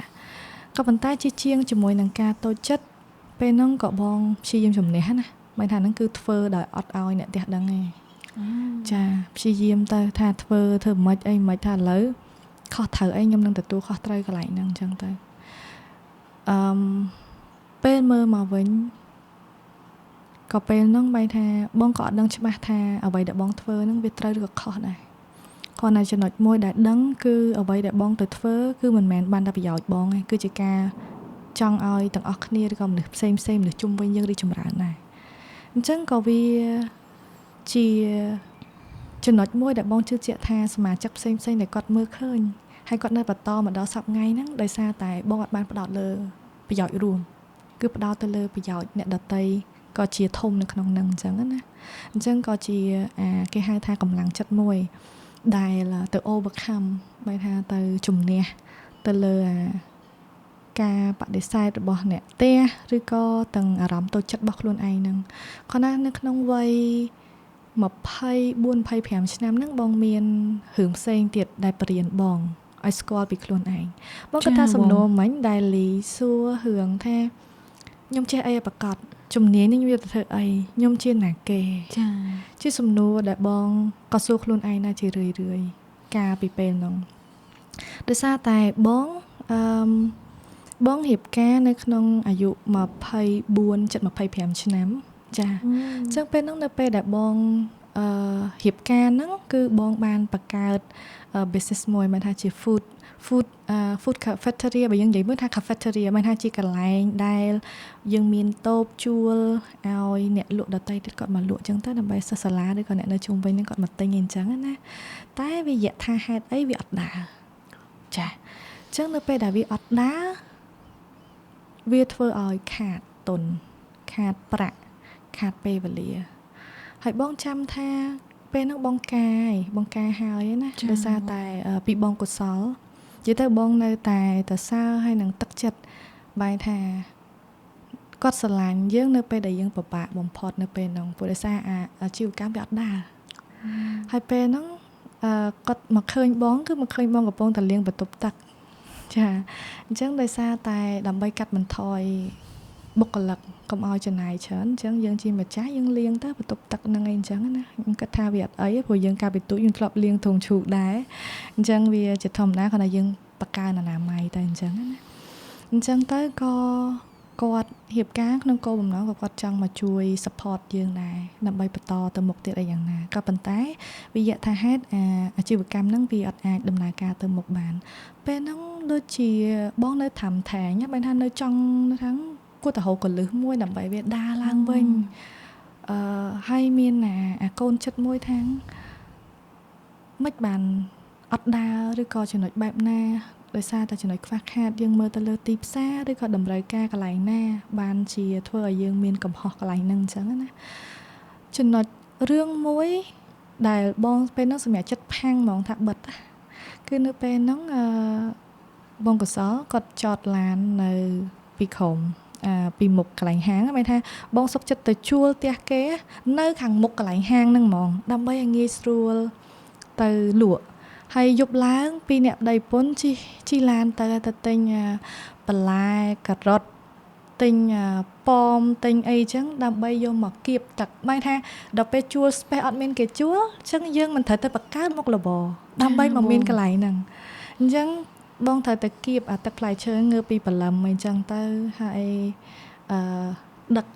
ឲ្យប្តីជួយដឹកឲ្យគេខ្លះឬក៏ឲ្យអ្នកផ្សេងអីដឹកចឹងយើងក៏បងគិតថាចំប្តីមានមុខរបរជាគ្រូបរិញ្ញាណហើយខ្ញុំក៏ធ្លាប់រៀនគណនេយ្យតែដល់ពេលចុងក្រោយវិញយើងធ្វើអានេះអត់ដែរយើងសឹកចិត្តយកពេលវេលាខ្លួនឯងមកធ្វើមិនឲ្យវាដើរវិញណាចឹងមិនថាយប់ឡើងអីប្តីពុននៅសារដើមគោចាដើររកទិញបន្លែផ្លែឈើទាំងអស់ហ្នឹងដើម្បីមករៀបចំហាងព្រឹកស្អែកចឹងណា ដល់ពេលចុងបញ្ចប់នៃកន្លែងហ្នឹងមិនថាវារៀងពិបាកបំផុតហ្នឹងគឺនៅពេលហ្នឹងបងសម្រេចចិត្តថាឈប់ដោយសារទី1ហត់ដែរព្រោះលក់របរហូបចុកហ្នឹងវាអត់ស្រួលទេចាហើយគោលបំណងរបស់បងពីដើមមកក៏បងអត់មានជំនាញជាអ្នកលក់ឬក៏ចង់ផៅអីទេអញ្ចឹងវារៀងពិបាកបន្តិចនៅពេលដែលយើងត្រូវតែជួលគេជួលអីហ្នឹងវាហត់តែចំណានក៏សុំទោសវាហត់តែកើនចំណាយអញ្ចឹងណាអញ្ចឹងក៏បងនៅតែស្ទាក់ស្ទើរអញ្ចឹងអត់ព្រមថាដាច់ចិត្តឲ្យលះចុងក្រោយគាត់ចតឡាននៅមុខហាងហ្នឹងហើយលេងផ្លែដូងវាធ្លាក់មកបែកកញ្ចក់ឡានហ្នឹងហ្មងអញ្ចឹងក៏បងថាតោះបានហើយប៉ុណ្ណឹងយើងកុំឲ្យទៅមិនប្រកាសថាទោះបីជាយើងមានបទពិសោធន៍ទោះបីជាយើងមានអីមិនប្រកាសថារបស់ដែលយើងតែបង្កើតវាដើរទាំងអស់ទេអញ្ចឹងទទួលយកពីអាហ្នឹងហើយរៀនសូត្រពីវាតែក្នុងកន្លងពេលហ្នឹងគឺបងពិបាកមែនអាយុ24ឆ្នាំហ្នឹងហើយក្នុងអាយុ24ឆ្នាំព្រោះថាអត់ដឹងថាធ្វើអីគេទៀតចាខ្ញុំកាត់បងទីពេលហ្នឹងបងចប់នៅ Camp Ed មកហ្នឹងហើយបងចេញមកហើយតែអត់ដឹងថាទៅធ្វើអីហ៎បែរថាមិនដឹងថាត្រឡប់ទៅធ្វើការឬក៏ទៅធ្វើអីគេទៀតចាបើថាអាហ្នឹងក្នុងកន្លងពេលមួយបែរថាបើយើងនិយាយបងគិតថាបងអ្នករស់ស៊ីមួយចំនួនដែលគាត់ចេញរស់ស៊ីដំបូងហើយវាបរាជ័យវាជា question មួយចាយើងមើលឃើញថាបរាជ័យហ្នឹងមិនដែរតើការបរាជ័យនៃអាជីវកម្មហ្នឹងវាបញ្ជាក់អំពីសមត្ថភាពរបស់យើងអត់អញ្ចឹងពេលហ្នឹងគឺបងបតិវាជាប់គ្នាអញ្ចឹងបើខ្ញុំធ្វើអាជីវកម្មនឹងប្រាជ័យខ្ញុំនឹងក៏មនុស្សប្រាជ័យដែរបើថាអត់ព្រមផ្ដាច់ខ្លួនឯងចេញចាតែពិតអាហ្នឹងវាជាចំណុចមួយដែល out of control វានៅខាងក្រៅជាជាងប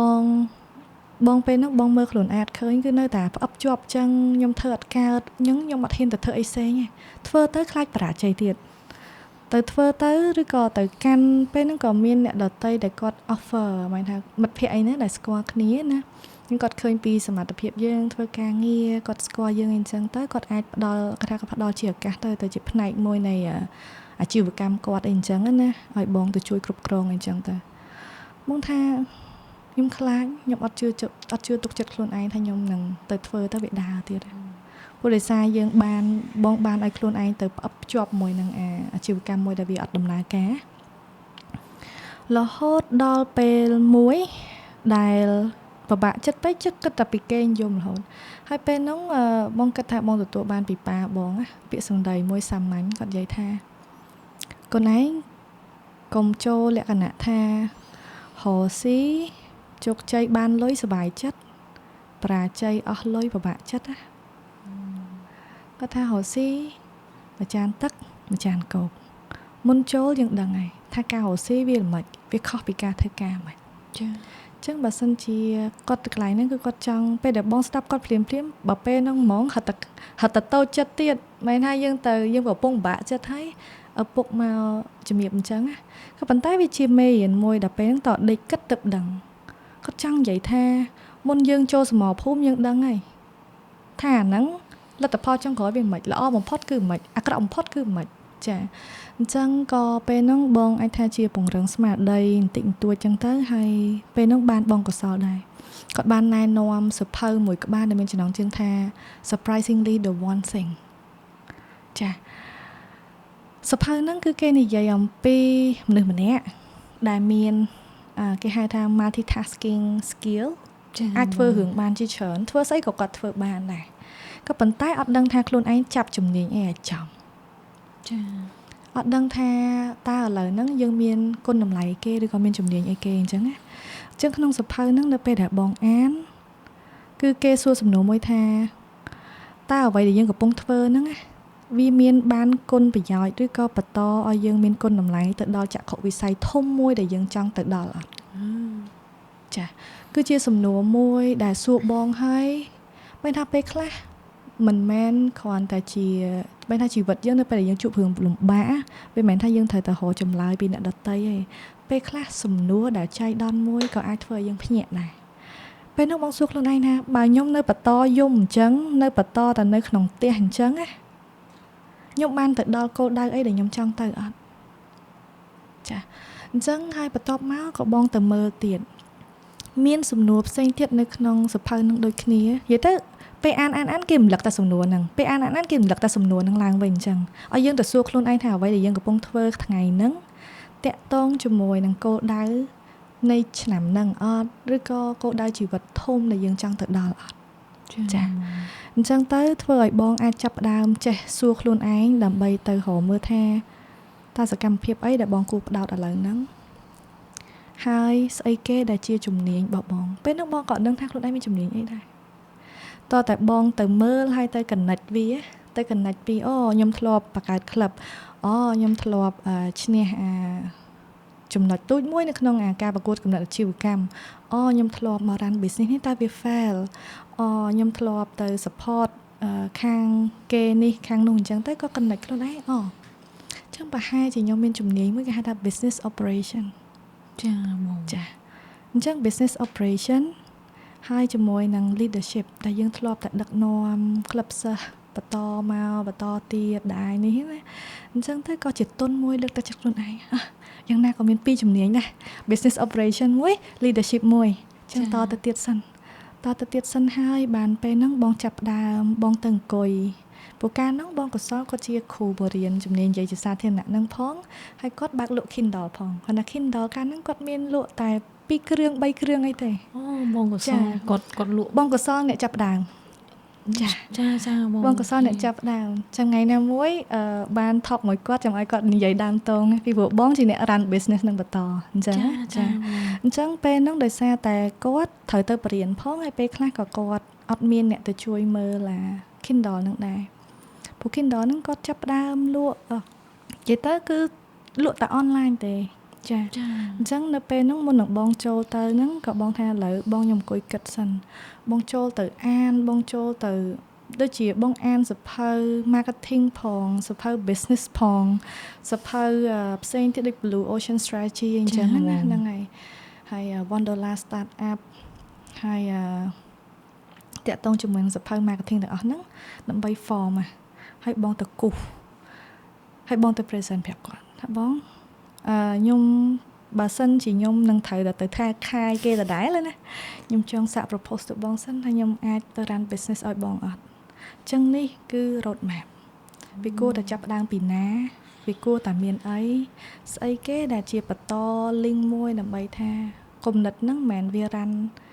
តែមួយឆ្នាំឬក៏2ឆ្នាំទេវាអាច run តទៅមិនហើយស្អីគេដែលជា connect ដែលជា ecosystem នៅក្នុងការ support business ហ្នឹងឲ្យវា connect ចូលគ្នាអញ្ចឹងណាហ្នឹងហើយអញ្ចឹងពេលហ្នឹងគាត់ក៏ថាអីអូនឯងសាក់លបងតិចតិចទៅអញ្ចឹងណាអញ្ចឹងក៏យើងចាប់ផ្ដើមនៅទៅជួល space គេនៅដដែលកាលហ្នឹងចាប់ផ្ដើមជួលតែមួយតុកអញ្ចឹងទៅហើយអ្នកលក់ក៏បងក៏សល់អ្នក design artwork ឆ្លៀតតែពីបរិញ្ញាមកវិញហើយអង្គុយ design artwork កាត់វីដេអូអីចឹងទៅព្យាយាមធ្វើអញ្ចឹងទៅឲ្យបងអ្នកលក់ផងឆ្លើយតបភ្ញៀវ customer service ហើយយើងទៅសិក្សាបន្តទៀតរហូតដល់យើងអាចមាន staff ពេលមាន staff ហើយយើងចាប់ផ្ដើមបង្កើតជំនួបអ្នកអានដំបូងគេនៅក្នុងឆ្នាំចុងឆ្នាំ2016ដើម2017យើងចាប់ផ្ដើមធ្វើហើយចាចាប់ដើមជំនួបអ្នកអានម្នាក់ក៏ធ្វើ2នាក់ក៏ធ្វើដែរបានកន្លែងមិត្តភ័ក្តិដែលជាហាងកាហ្វេគាត់ជួយ support ណាអញ្ចឹងទៅក៏វាបែបថាយើងមិនមែនតែលក់ទេប៉ុន្តែយើងមាន community ដែលយើងទៅ support ឲ្យអ្នកអានគាត់នៅតែបន្តចាអញ្ចឹង community ហ្នឹងក៏សប្បាយចិត្តដែរដែលមានអ្នកអានឥឡូវ76,000នាក់នៅក្នុងហ្នឹងអញ្ចឹងណាចាដែលពួកគាត់ចែកម្លែកគ្នាទៅរឿងសភៅហើយយើងព្យាយាមដាក់បុគ្គលិកម្នាក់ទៀតដើម្បីចាំ filter content បែរថាអត់ឲ្យមានអ្នកគេ share ចែកម្លែករឿងអីញ៉ៃញ៉ៃទេព្រោះរឿងហ្នឹងគឺយើងត្រូវតែមាន team ម្នាក់ទៅកាន់ហ្មងចាបើអញ្ចឹងទេយើង concern ខ្លាចវា spoil គ្រប់ហ្នឹងអញ្ចឹងណាចាអញ្ចឹងបន្តមកដល់ឥឡូវតែបងជឿជាក់ថា along the way គឺបងតែងតែរំលឹកខ្លួនឯងអញ្ចឹងកាលពីមុន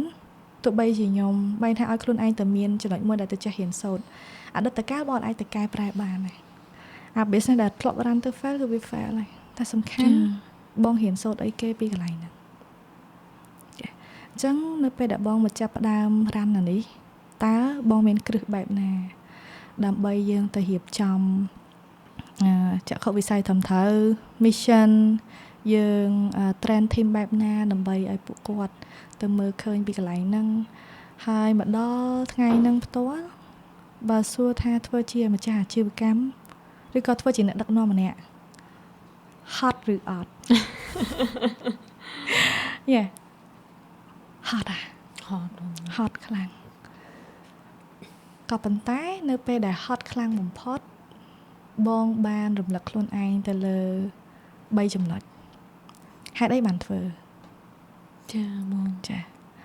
ណាគេអ្នកទទួលផលចឹងទោះបីជាបងហត់នៅពេលដែលបងសួរខ្លួនឯងតាមសំណួរទី1ណាគេអ្នកទទួលផលបងសប្បាយចិត្តនៅពេលដែលពុកម្ដាយមួយចំនួនគាត់អរគុណទៅកាន់ក្រុមការងារដែលមានឧបករណ៍អានឲ្យកូនគាត់ឥឡូវចូលចិត្តអានតាមគ្នាអានសភៅទាំងអស់ហ្នឹងចឹងគាត់សេវលុយច្រើនជាងមុន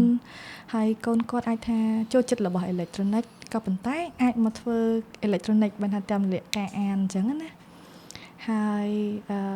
ពេលដែលគាត់ចែកម្លែកអីផ្សេងយើងឃើញថាក្មេងៗខ្លះយើងឃើញថាគាត់ក្មេងតែដល់ពេលចេញមកអានសភៅសឹងតែជ្រៅជាងបងទៀតអញ្ចឹងឃើញថាវាជាចំណែកមួយដែលយើងបានផ្ដល់ទៅហើយដូចតាក់ទងមួយនឹង project Good Talk Public Speaking ចា៎បងនៅតែពេលខ្លះបើ Good Talk ខាង Public Speaking វិញបងទៅមើលជាងបងអ្នកសាងសង់បងរៀបចំទាំងអស់ចា៎ពេលខ្លះអតិថិជនដែលអ្នកដែលយើងទៅផ្ដល់សេវាកម្មឲ្យគាត់អរគុណទៅត្រឹមគ្រូឯងឬក៏អរគុណត្រឹមក្រុមការងារដែលថាគាត់ភ័យកាលពីមុនគាត់ឡើងនិយាយឡើងអីអញ្ចឹងគាត់ភ័យតែដល់ពេលគាត់ឆ្លងកាត់វគ្គហ្នឹងហើយគាត់សប្បាយចិត្តគាត់មានមោទនភាពហើយគាត់មានទំនុកចិត្តអញ្ចឹងទៅគាត់អាចឲ្យខ្លួនឯងឡើងទៅកម្មវិធីធំផ្សេងដែលផ្ដល់ជាឱកាសដល់គាត់ណាបងរំភើបជាងហ្នឹងទៀតមិនថាគេអត់ដែលអរគុណមកយើងផ្ទាល់ទេក៏ប៉ុន្តែសឹងតែអារម្មណ៍មួយបានថាយើងរំភើបដែលខ្លួនឯងបានជាផ្នែកមួយនៃការផ្ដល់ឬក៏សមិទ្ធផលវិជ្ជមានមួយទៅដល់អ្នកដទៃចាអញ្ចឹងគាត់តែពេលហត់ហ្នឹងសួរសំណួរទី1ហើយសួរដល់សំណួរទី2រៀងស្បាយបាត់ហើយអាសំណួរទី3ដែលបងតែងតែរំលឹកឲ្យវាជាឈ្នាន់មួយមិនថាជាការលើកទឹកចិត្តមួយដល់ខ្លួនឯងណាព្រោះនៅពេលដែលយើងដឹកនាំមិនដឹកនាំតាមមុខរបរអាជីវកម្មទេគឺយើងដឹកនាំមនុស្សចាយើងដឹកនាំមនុស្សអញ្ចឹងការធ្វើការងារមួយមនុស្សវាតម្រូវឲ្យយើងមានភាពច្បាស់លាស់ក៏ដូចជា mental health ហៅថាស្មារតីយើងគឺរឹងមាំយើងដោះស្រាយបញ្ហាទាំងអស់ដោយសន្តិវិធីចាអញ្ចឹងអាចំណុចទី3ដែលបងស្រឡាញ់បំផុតគឺការរីករាយជាមួយនឹងដំណើរការនៃការកកើតចាដូចបានន័យថាមុនពេលដែលយើងចេញបាយមួយចានចឹងចាដំណើរការវាគឺត្រូវកសិករគាត់ឆ្លងកាត់នៃការសាបព្រោះតាំងពីភ្ជួររាស់សាបព្រោះច្រូតកាត់បោកស្រូវយកទៅស្រូវទៅកិនហើយទៅមកជ្រក់បាវចាហើយបន្ទាប់មកទើបបានចេញបាយមួយចានអញ្ចឹងបើសិនជាបងមើលតែបាយមួយចានបងអត់បានសប្បាយរីករាយក្នុងដំណើរការនេះអញ្ចឹងប្រហែលជាបងនឹងហត់ហើយលែងចង់ទៅមុខហើយតែដោយសារតែបងសប្បាយបងព្យាយាមឲ្យខ្លួនឯងទៅរីករាយជាមួយដំណើរការនេះអាកកើតនេះដូចពេលទៅសង់សាលាទៅរៀបចំអីនេះត្រូវជ័យមួយជាងវិញចេះត្រូវរៀបចំវិញចេះក៏ប៉ុន្តែអត់អីទេអាហ្នឹងគឺជារឿងដែលយើងត្រូវឆ្លងកាត់ដើម្បីយើងទៅបានរបស់មួយដ៏ស្រស់ស្អាតចាបងចាអញ្ចឹងបងគិតថាវាជារឿងមួយដែលពីមួយសតវនៃមួយសតវនៃជីវិតណានៃដំណាក់កាលជីវិតវាបរៀនចាបរៀនបានគឺនៅពេលដែលយើងចេះទៅកលេចមើលចាអញ្ចឹងបងគិតថាវាជាចំណុចមួយដែលជាទុនដែរសូម្បីតែបងមកចូលរួមកម្មវិធីរបស់កិច្ចលីអញ្ចឹងដោយសារបងរីករាយឲ្យបងមើលឃើញពីចក្ខុវិស័យមួយដែលវាអាចជាដូចជាឈុតឆាកសាច់រឿងមួយដែលអ្នកដទៃគាត់អាចមើលចាហើយបើសិនជាគាត់រៀនសូត្របានឬក៏ចំណុចហ្នឹងល្អគាត់ចាប់យកទៅតែបើសិនជាមិនប្រសើរទេគាត់បោះចោលទៅក៏ប៉ុន្តែកិច្ចលីបានផ្ដល់ឲ្យនៅឈុតឆាករបស់រឿងមនុស្សជាច្រើនចាអញ្ចឹងគាត់អាចជ្រើសរើសវិធីជាច្រើនណាហើយបងក៏សរសើរកន្លែងហ្នឹងដែលអាចនៅតែបន្តធ្វើអញ្ចឹងចាអរគុណហ្មងខ្ញុំស្ដាប់ការចែកម្លែករបស់បងសម្រាប់វគ្គនេះភ្ជាប់ទៅនឹងវគ្គទី1ដែលបងលើកឡើងថាដោយសារតែក្នុងគ្រួសារមានសតកូនស្រីអញ្ចឹងប៉ាត្រូវតែបរៀនឲ្យអាចធ្វើរឿងគ្រប់យ៉ាងនៃខ្លួនឯងបានភ្ជាប់ពីរឿងរ៉ាវជីវិតកាលពីកុមារភាពរហូតដល់វគ្គទី2ដែលបងចែកម្លែកពីការបើកអាជីវកម្មនេះឃើញថា ដូចជាអាយុមិនច្រើនទេបងខ្ញុំស្ដាប់មើលទៅបង24 25ហើយដូចជាវាមានរឿងច្រើនណាបងនៅពីក្រោយអាជីវកម្មមួយដូចបើនិយាយពីការងារសឹងថា100មុខដែលនៅពីក្រោយទូចហើយយើងត្រូវរៀនសូត្រធ្វើវាជួបឧបសគ្គជួបភាពបរាជ័យព្យាយាមអង្គុយគិតថាមើលអ្វីដែលខ្ញុំចេះភ្ជាប់ចូលគ្នាទៅវាចេញអីផឹងតស៊ូចេញពីអាចថាពីអ្នកបងកសលអ្នកបងតស៊ូមិនស្ដាប់ទៅខ្ញុំគិតថាដោយសារខ្ញុំស្គាល់ Google Shop ក្រោយមកពេលដែលបងធ្វើក្នុង page លក់មានទីកន្លែងអីខ្ញុំអត់ដឹងថាអូបណ្ដើមចេញដំបូងមានតុកបងអ្នកលក់អ្នកតបឆាអីចឹងទៅបងកសលគាត់ design artwork អីហើយហ្នឹងគឺរឿងពីក្រោយខ្ញុំគិតថាអ្វីដែលជាមេរៀនមួយសម្រាប់អ្នកស្ដាប់ដែរថាពេលខ្លះយើងឃើញអ្នកណាម្នាក់គាត់ធ្វើអីមួយគាត់មកដល់ចំណុចនេះប៉ុន្តែតាមពិតចេញពីរឿងទូចចាច្រើនណាបងដែលពេលខ្លះតើមានឱកាសមកស្ដាប់បងចឹងមិនដឹងថាអូទំមតែមកដល់ថ្ងៃនេះឆ្លងកាត់អស់ហើយស្អីក៏ធ្វើខ្លួនឯងគ្រប់មុខណែបងសុំកាត់តិចបងស្ដាប់មានមិត្តភ័ក្តិដែលគាត់និយាយថាបងគាត់ហាញជួបរឿងច្រើនណាគាត់ថាតាំងពីទូចក៏បាក់ដល់ពេលធំឡើងនេះហើយប៉ាម៉ាក់ថាមានរឿងឬក៏អីអញ្ចឹងទៅហើយមានរឿងមួយចំនួនដែលកើតឡើងក្នុងជីវិតចិត្តបន្តអញ្ចឹងណាគាត់ថាជីវិតឯងក៏បាក់ម៉េះអញ្ចឹងពេលហ្នឹងមកសំណួរណាថាគាត់ថាសំណួរហ្នឹងមួយទៅគិតដែរណាចុងជីវិតខ្ញុំបាក់អញ្ចឹងហ៎ពេលបានគេអត់បាក់ដូចខ្ញុំក៏ដែលនឹកឃើញពីចំណុចមួយដែលខាងពុទ្ធសាសនាណាចាធម្មតាវាអាចថាជាកម្មយើងពីជាតិមុនយើងអត់ដឹងវាសំពីបនយើងមកយើងត្រូវជួបដោះអញ្ចឹងណាអញ្ចឹងអត់អីទេបន្តធ្វើរឿងល្អទៅឃើញលោអនាគតទៅវាជួបតែរឿងល្អហើយបើសិនជាមើលទៅតាមវិទ្យាសាស្ត្រឬក៏រឿងថាយើងមើលតាមជាក់ស្ដែងរឿងច្រើនជួបច្រើនដោះច្រើនការបាត់ពិសោធន៍ក៏ច្រើនតាមហ្នឹងដែរយ៉ាវាសាមញ្ញអញ្ចឹងមិនថាអាយុយើងក្មេងប៉ុន្តែហេតុអីបានពេលខ្លះក៏មនុស្សមួយចំនួនគាត់គិតថាយើងនិយាយដូចចេះដឹងចាស់ទុំយើងដឹងរឿងច្រើនយើងអាចឲ្យខ្លួនឯងមានអភ័យមួយមនុស្សយើងអត់សូវប្រកាន់ច្រើនយើងអាចទៅដឹកនាំឬក៏យើងមានវិធីនៅក្នុងការដោះស្រាយវិវាទមនុស្សនឹងមនុស្សអីច្រើនអញ្ចឹងតែដោយសារតែជួបច្រើនចាចឹងជួបដោះយូរទៅវាទៅជាទុនមិនថាជាបទពិសោធន៍ចាហ្នឹងហើយអញ្ចឹងមិនថាយើងបងព្យាមើលខ្លួនឯងទៅមួយជ្រុងទៀតណាតើខ្ញុំឲ្យខ្លួនឯងទៅជ្រើសរើសថាជីវិតខ្ញុំវេទនាម៉េះពិបាកម៉េះឬក៏មេរៀនថ្មីមកទៀតរៀនបានមេរៀនមួយទៀតចាបន្តរៀនសូត្រទៅទៀតដូចសភៅបងអូនហ្នឹងកូនសិស្សជីវិតយើងបើយើងចង់ឲ្យឈប់មានរឿងមកតយើងទៅបាត់ទៅផុតទៅបើសិនជាយើងនៅតែបន្តមានជីវិតក៏ប្រកបណាស់មានរឿងជាច្រើនឬក៏ចំណុចជាច្រើនដែលនឹងចូលមកយើងគ្រាន់តែឲ្យខ្លួនឯងទៅជ្រើសរើសថាយើងនឹងមើលក្នុងជ្រុងកន្លែងហ្នឹងថាខ្លួនឯងពិបាកឬក៏ខ្លួនឯងជាជនរងគ្រោះកន្លែងហ្នឹងឬក៏តាមពិតខ្ញុំក៏ជាមនុស្សម្នាក់ដែលមានសមត្ថភាពទៅដោះចាហើយទៅបង្កើតលទ្ធផលមួយថ្មីបន្តទៅទៀតអញ្ចឹងណាចាបងអាចបងខ្ញុំឃើញបងហ៊ាននៅក្នុងការសាកល្បងមែនតើដែលខ្ញុំគាត់ថាអាយុ20ជាងខ្ញុំថយអាយុខ្លួនឯងទៅពីឆ្នាំមុនសកលបងកាលហ្នឹងដូចជាអត់ហ៊ានបើគិតពីអារម្មណ៍ខ្ញុំបែរជាអត់ហ៊ានទៅបើអាជីវកម្មធ្វើអីអញ្ចឹងឯងអត់ដឹងថាមកពីបទពិសោធន៍ពីក្មេងមកអាចថាម៉ាក់ខ្ញុំគ្រួសារខ្ញុំគាត់មិនសូវជានិយាយថាឲ្យយើងធ្វើអីតែខ្លួនឯងហ៊ានសម្រេចចិត្តអីទេចាចេះទៅសួរនាំគាត់ដល់យើងទៅជារៀងដូចរៀងទុនខ្សោយបើខ្ញុំឃើញបង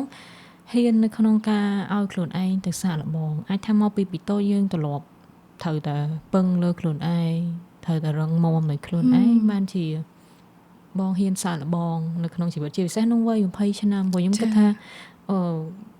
គួរតែអាយុ30ជាងអីហើយបានហ៊ានចាប់ផ្ដើមយ៉ាអូនបងគិតថាប្រហែលជាពេលហ្នឹងយើងពិបាកពេកអញ្ចឹងក៏ពិបាកពេកក៏គិតថាមានតែខ្លួនឯងទីពឹងខ្លួនអញ្ចឹងមានតែបងខំប្រឹងទៅរកអីមួយទៅរកអីទៀតដើម្បីខ្លួនឯង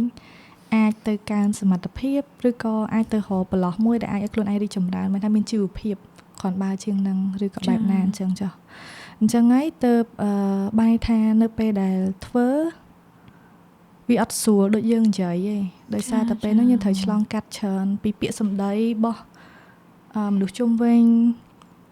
ហើយពិបាកបំផុតគឺពាក្យសម្ដីបន្ទោសមកកាន់ខ្លួនឯងនឹងនៅពេលដែលយើងធ្វើអីមួយ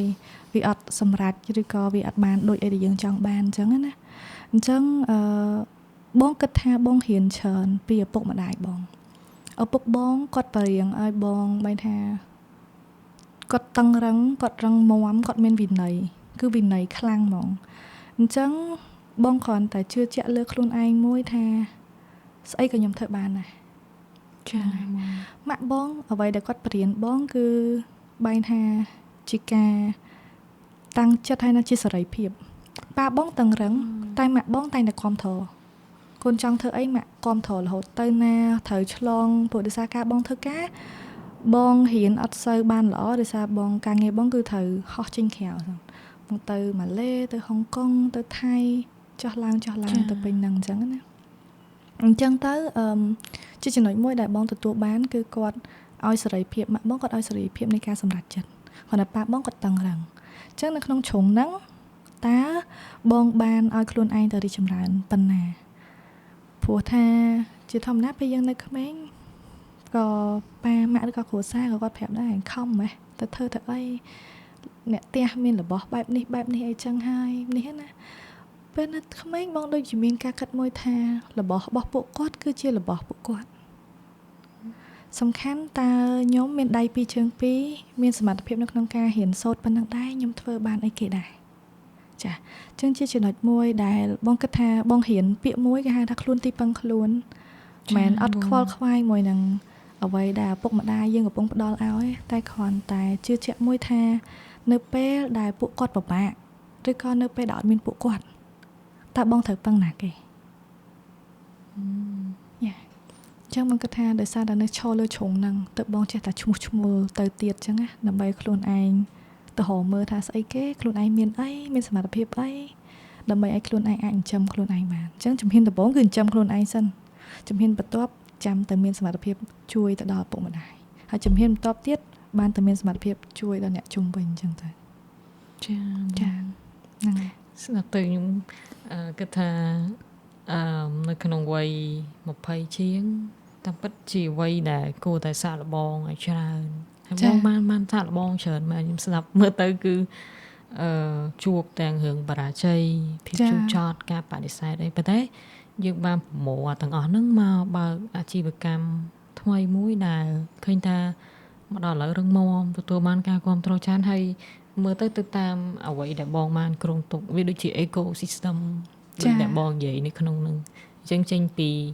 ការរៀនពីភាពបរាជ័យចានៅក្នុងអំឡុងវ័យ20ឆ្នាំអញ្ចឹងខ្ញុំនៅលើកទឹកចិត្តឲ្យអ្នកស្ដាប់គាត់សាកល្បងនៅក្នុងវ័យហ្នឹងយើងបើកឱកាសឲ្យខ្លួនឯងទៅជំនះទៅធ្វើអីដែលយើងចង់ធ្វើហើយជាអត់ផុតទេការបដិសេធតែរៀនសូត្រពីរឿងរ៉ាវទាំងអស់ហ្នឹងហើយដល់ពេលមួយយើងអាចប្រមូលបទពិសោធន៍ហ្នឹងផ្គុំវាចេញជាអីមួយព្រោះមែនតើដូចខ្ញុំធ្វើវីដេអូធ្វើសភៅអីក៏ដោយតែពិតជួបរឿងស្តៀងបងគេបដិសេធច្រើនយើងអត់តន់យល់ពីដំណើរការនៃការធ្វើជា show ជាអីចេះក៏ដោយអញ្ចឹងមានរឿងច្រើនណារៀនពីបទពិសោធន៍តិចបានយើងអាចម្ដងថ្ងៃនេះបានចាហ្នឹងហើយបងជឿជាក់ដែរសម្រាប់បងប្អូនន័យថាគាត់សកលក្រោយឬក៏គាត់ទៅចូលសកលអញ្ចឹងលើកទឹកចិត្តឲ្យគាត់រឹងមាំហើយតស៊ូពួកគាត់សម័យបែរថាគាត់សម័យក្រោយឱកាសច្រើនជំនាញថ្មីក៏ប្លែកច្រើននៅក្នុងការទៅស្វែងរកខ្លួនឯងឬក៏ទៅរកគេហៅថាប្រាក់កម្រៃអីចុះក៏ប៉ុន្តែចំណុចមួយដែលលើកទឹកចិត្តឲ្យគាត់អាចថាគួរតែមានណាគឺជំនាញនៅក្នុងការប្រស្រ័យទាក់ទងចា communication បានន័យថាគាត់ឧទាហរណ៍ថាគាត់នៅវ័យជានិស្សិតចឹងគាត់ចង់ទៅធ្វើអីដែលជាខ្លួនគាត់ឬក៏អីហ្នឹងក៏វាល្អដែរគាត់ទៅស្វែងរកខ្លួនឯងអញ្ចឹងទៅក៏ប៉ុន្តែកុំបាក់ទឹកចិត្តថានៅពេលដែលរកខ្លួនឯងអត់ឃើញណាពីព្រោះអាហ្នឹងវាដូចដំណើរជីវិតចឹងណាដូចបងស្រឡាញ់ quote មួយដែលគាត់លោកសង្ឃជនជាតិវៀតណាមដែលលោកតំតាសកុតហើយលោកមានពុទ្ធកាទិជនឋានចាលោកមានពុទ្ធកាថា life is a journey ជីវិតគឺជាដំណើរ នៃការផ្សងព្រេងនៃការស្វែងរកទាំងអស់ហ្នឹងអញ្ចឹងបើយើងទៅដល់យើងរកខ្លួនឯងថាខ្ញុំជាមនុស្សបែបនេះខាន់ចប់បាត់ចាអញ្ចឹងឲ្យទៅបងលើកទឹកចិត្តឲ្យទាំងក្រុមការងារបើសិនជានេះបើបងវិញបងប្រាប់ខ្លួនឯង I am nothing ខ្ញុំអត់មានជាអីទាំងអស់អញ្ចឹងហើយនៅពេលដែលក្រុមការងារគាត់ប្រើឧទាហរណ៍ថាគ្នាប្រើកាយវិការមួយដែលគាត់អចេតនាមកកាន់យើងបងអត់ប្រកាន់ទេបងគ្រាន់តែសួរមួយថាអូនឯងចេតនាឬក៏អចេតនាតែបើអចេតនាអត់អីទេប៉ុណ្ណឹង so I'm nothing ខ្ញុំអត់ចាំបាច់ឲ្យគេត្រូវតែមកគោរពខ្ញុំឬក៏ឲ្យតម្លៃខ្ញុំឬក៏ខ្ញុំមិនមែនជាម្ចាស់អាជីវកម្មឬក៏មិនថាជាមនុស្សបែបណាខ្ញុំអាចជាមនុស្សបែបណាដែលខ្ញុំចង់ធ្វើ I am nothing so I can be anything I want អញ្ចឹងតែអាហ្នឹងគេថានេះជាបទពិសោធន៍បងណានៅពេលដែលយើងពួកបងនៅវ័យក្មេងក៏យើងស្វែងរកព្យាយាមឲ្យខ្លួនឯងជាមនុស្សអីខ្លួនឯងជាណាគេខ្លួនឯងជាណាគេដែរក៏ប៉ុន្តែត្រឡប់មកសួរខ្លួនឯងអញ្ចឹងបងក៏ទៅមើលថាតើខ្ញុំមានគុណតម្លៃអីចាដូចមិញបងមានបន្តពីមុនរហូតមកដល់ឥឡូវគឺបងនៅបន្តហ្វឹកហាត់ជំនាញនឹងដដែលគឺ business operation ហើយបងនៅតែបន្តពីមុនរហូតមកដល់ឥឡូវដដែលគឺ leadership បានថាដឹកនាំទាំងខ្លួនឯងហើយក៏ដឹកនាំទាំងមនុស្សជុំវិញអញ្ចឹងណាដើម្បីទៅដល់គោលដៅមួយហើយជំនាញទី3ដែលបងនៅតែបន្តធ្វើហ្នឹងគឺតាក់ទងជាមួយនឹងគេហៅថាការដឹកនាំមនុស្សចាភាសាអង់គ្លេសគេហៅhuman management ឬក៏បែបហ្នឹងមានថាយើងទៅចាគ្រប់គ្រងមនុស្សឬក៏ការគ្រប់គ្រងក្រុមការងារគ្រប់គ្រងមានន័យថាទៅស្វែងយល់ពីគាត់ខ្លាំងអីគាត់ចូលចិត្តអីគេដែលអាចទៅរីកចម្រើនគាត់អាហ្នឹងបានជាការដែលបងទៅចំណាយពេលវេលាច្រើនមិនថាក្រៅពីបងរស់ស៊ីគឺបងផ្ដោតទៅលើក្រុមការងារបងឆ្នាំហ្នឹងគាត់រីកចម្រើនអីគេស្អីគេគាត់នៅខ្វះខាតដែលបងអាចបន្ថែមមិនថាហ្នឹងដូច support គាត់ in term of personal grow ទៅបន្ថែមទៀតអញ្ចឹងណាពីព្រោះបងនៅតែជឿជាក់ថាអត់មានណាគេកើតមកអក្រក់អត់មានណាគេកើតមកចង់ធ្វើជាមនុស្សមួយដែលមិនល្អសម្រាប់សង្គមទេគ្រាន់តែពេលខ្លះគាត់អត់ដឹងថាគាត់គួរជ្រើសរើសមួយណាឬក៏ព័ត៌មានទាំងអស់ហ្នឹងអត់ទាន់ទៅដល់គាត់អញ្ចឹងតើក្នុងនាមបងជាមនុស្សម្នាក់ដែលបងបានឆ្លងកាត់រឿងជីច្រើនទៅស្វែងរកឬក៏ទៅជួបរបស់ទាំងអស់ហ្នឹងហើយយើងចេះទៅ reflect ចេះទៅឆ្លោះបញ្ចាំងចេះទៅហ៊ានសូត្រពីវាវិញតើស្អីគេដែលជាមេរៀនសាមញ្ញដែលបងអាចឲ្យជាទុនទៅដល់ឧទាហរណ៍ក្រុមការងារដែលគាត់អាចទៅហ្វឹកហាត់ព្រោះគាត់នៅធ្វើការមួយយើងហងៃអញ្ចឹងយើងអាចជួយទៅ track របស់គាត់ព្រោះយើងមិនអាចថាសុកយើងទៅ support មនុស្សដែលនៅពីណាពីណីមកយើងអត់ដែលស្គាល់ទេចាអញ្ចឹងអ្នកដែលនៅធ្វើការមួយបងហងៃគឺបងទៅព្យាយាម support គាត់បែបហ្នឹងអញ្ចឹងពីបងមកវិញគឺ I'm nothing so I can be anything I want to ក៏ប៉ុន្តែនៅតែឲ្យខ្លួនឯងហ្វឹកហាត់ជំនាញ3ដែលនៅតែបន្តអញ្ចឹងមិនថាខ្ញុំមិនក៏បានដែរចង់ហៅខ្ញុំមិនក៏បានដែរគ្រាន់តែជំនាញរបស់ខ្ញុំដែលខ្ញុំស្គាល់ពីគុណតម្លៃខ្លួនឯងគឺមាន3ចំណុចហ្នឹងចាអញ្ចឹងមកគិតថាអានេះវាជាគណៈជាទុនមួយឬក៏ជាការមើលឃើញមួយជ្រុងទៀតដែលបងប្អូនគាត់អាចទៅមើលណាអញ្ចឹងពេលខ្លះកុំបើសិនជាអាច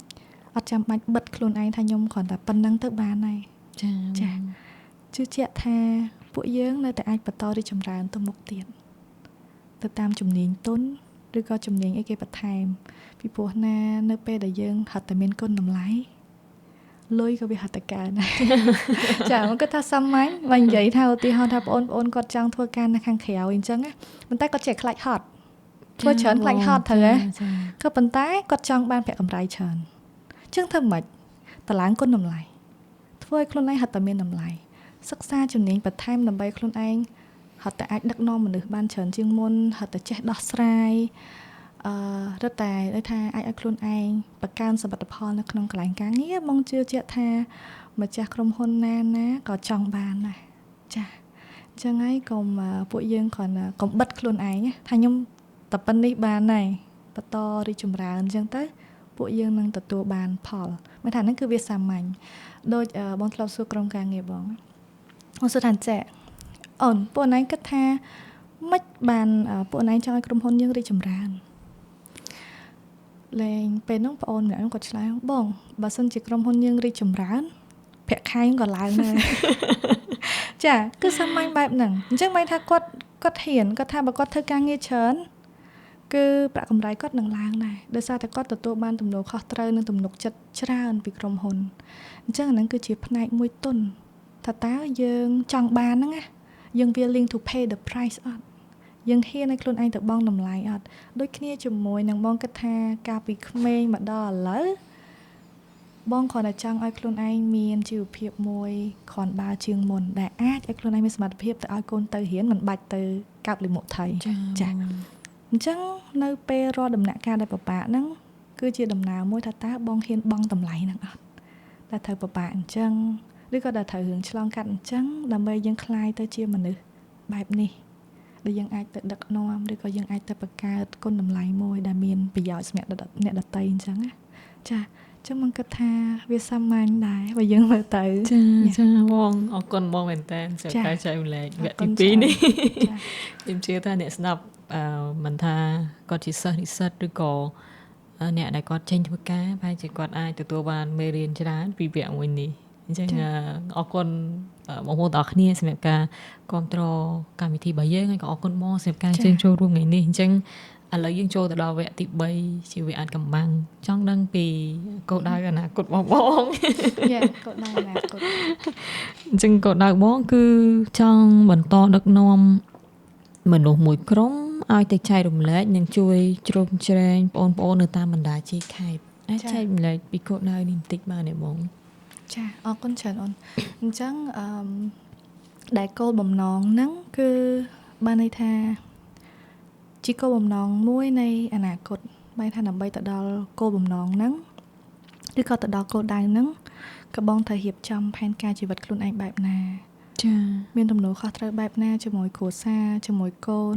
ជាមួយអាជីវកម្មនិងជាមួយក្រុមការងារដើម្បីឲ្យបងអាចមានពេលវេលាហើយនឹងមានទុនជាក់ស្ដែងនឹងមានមនុស្សមួយក្រុមដែលគាត់អាចមានជំនាញគេហៅជំនាញទុនផ្សេងគ្នាអញ្ចឹងទៅជា soft skill ដែលយើងអាចទៅ support បងប្អូនដែលគាត់នៅតាមជាខេត្តឬក៏បណ្ដាបងប្អូនដែលគាត់ចង់បានឱកាសតែគាត់ពិបាកនឹងទទួលបានឱកាសនៅក្នុងការទៅស្វែងរកខ្លួនឯងឬក៏ទៅស្គាល់ពីខ្លួនឯងថាចូលចិត្តអីចង់បានអីស្អីគេដែលជាជំនាញដែលគាត់អាចទៅផ្ដោតឬក៏ទៅចាប់យកអញ្ចឹងណាដោយសារតែចំណុចកន្លែងហ្នឹងគឺបងនឹកឃើញកាលពីនៅក្នុងឆ្នាំ2015-2016បងបានធ្វើ charity មួយដែលពេលនោះដោយសារបងទៅរៀននៅម៉ាឡេអញ្ចឹងគឺពួកបងមានសិទ្ធិនៅក្នុងការស្នើធ្វើគេហៅថាកម្មវិធីសប្បុរសធម៌អញ្ចឹងដូចជាការនោះពួកបងធ្វើនៅម៉ាឡេមួយធ្វើនៅខ្មែរមួយដោយសារតែយើងមានមិត្តភ័ក្តិដែលគាត់រៀននៅខ្មែរចំនួនមួយគ្នាហ្នឹងយើងផ្គុំគ្នាធ្វើអញ្ចឹងណា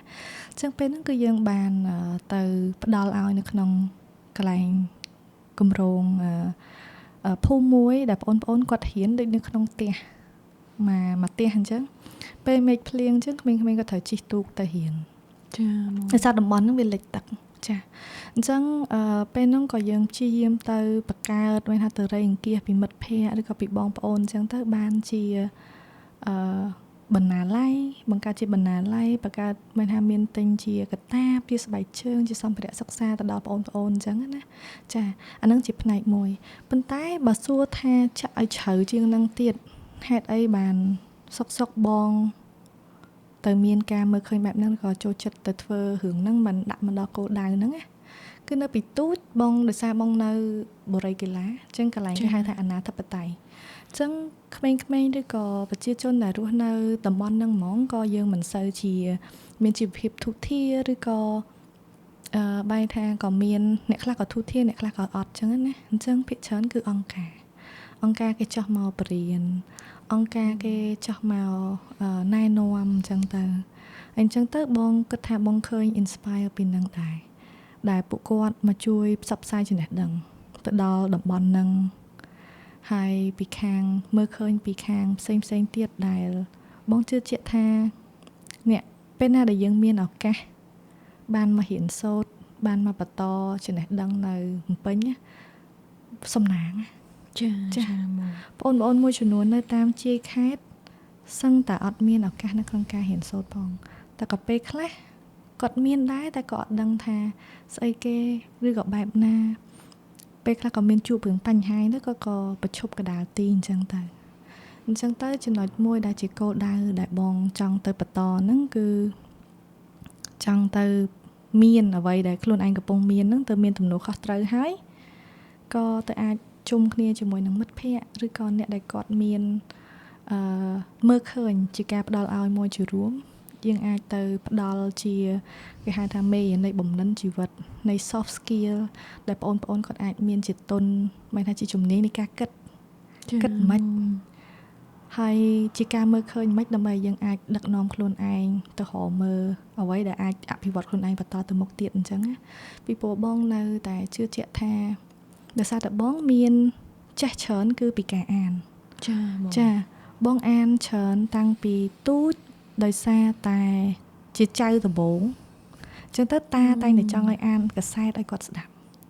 អញ្ចឹងដោយសារតែចង់យកចិត្តតាស្រឡាញ់ក៏ចេះតែអានពាក់ប៉ក់ទៅក៏រត់ចេះអានកសែតតាំងពីអាយុអាចប្រហែលជា7 8ឆ្នាំអីហ្នឹងឯងមើលទៅអញ្ចឹងទៅក៏បន្តមករហូតហើយឃើញទៅតាមរូបភាពនៃអង្គការផ្សេងៗដែលគេព្យាយាម support អ្នកដែលគាត់នៅឧទាហរណ៍តំបន់ជាអញ្ចឹងណាអញ្ចឹងគឺជាចំណុចមួយដែលបងជឿជាក់ថាថ្ងៃណាមួយបងនឹងរកឃើញមនុស្សមួយក្រុមដែលគាត់មានការមើលឃើញដូចគ្នាអញ្ចឹងដែលបងទៅចង់ទៅផ្ដល់ឲ្យពីព្រោះអ្វីដែលបងធ្វើបងជឿជាក់ថាបងទទួលបានឱកាសហើយតើបងមានបានចែកបែងចែកឬក៏ទៅធ្វើឲ្យឱកាសហ្នឹងឆ្នៃទៅឲ្យអ្នកជំនាន់ក្រោយហ្នឹងប៉ុណ្ណាអញ្ចឹងក៏បងគិតថាទោះបីជាបងបរិញ្ញាសិស្សមួយថ្នាក់អត់ចេះបងជឿជាក់ថាមិនចេះទាំងអស់ទេមួយថ្នាក់តែបានតែម្នាក់ឬក៏2នាក់ក៏បងសប្បាយចិត្តដែរពីព្រោះបងក៏ជាលទ្ធផលមួយនៃគ្រូដែលគាត់បានជះឥទ្ធិពលល្អមកកាន់យើងដែរអញ្ចឹងយើងម្នាក់ចេះក៏យើងអាចទៅបង្កើតមនុស្សផ្សេងទៀតហើយនឹងទៅបន្តបង្កើតលទ្ធផលផ្សេងទៀតដែលបងជឿជាក់ថាប្រទេសជាតិមួយដែលរីកចម្រើនក៏ដោយសារតែធនធានមនុស្សពួកយើងរីកចម្រើនអញ្ចឹងហើយអញ្ចឹងមានថាពីបងមិនបានចូលរួមច្រើនតែក៏ជាផ្នែកមួយដែលជាចំណេះជំនាញឬក៏ជាបទពិសោធន៍អញ្ចឹងតែយើងទៅផ្ដល់ឲ្យបែបណាក៏ដូចជាកិលីអញ្ចឹងបានរៀនបានដឹងបានចេះគិតខ្លួនឯងហើយក៏ទៅជាចេញជាសភៅចេញជា podcast ដើម្បីជាប្រយោជន៍ទៅដល់ទស្សនិកជនឬក៏អ្នកមើលអញ្ចឹងទៅអញ្ចឹងពេលខ្លះបងជឿជាក់ថាមិនប្រកាសថាមនុស្សទាំងអស់គ្នាស្ដាប់ទៅឬក៏មើលឃើញទៅគាត់ចេះទាំងអស់ហើយតែចេះតែមួយក៏ជាប្រយោជន៍ដែរដើម្បីទៅដល់សង្គមមួយដែលបងជឿជាក់ថាដើម្បីបង្កើតប្រទេសមួយឬក៏សង្គមមួយដែលវាពោពេញទៅដល់ផលវិជ្ជមានដើម្បីកូនបងបន្តទៀតណាចាក៏វាត្រូវចាប់ផ្ដើមពីទំនួលខុសត្រូវបងដែរចាអរគុណបងមែនតើសូមការចែកម្លែកពីកូនដៅនេះមុននឹងចប់កម្មវិធីរបស់យើងគឺយើងតែងតែឲ្យភ្ញៀវកិត្តិយសគាត់និយាយពីពាក្យក្នុងចិត្តរបស់គាត់ទៅកាន់មនុស្សអាថ៌កំបាំងម្នាក់នៅក្នុងវគ្គអាថ៌កំបាំងបងអាថ៌កំបាំងនិយាយទៅកាន់គាត់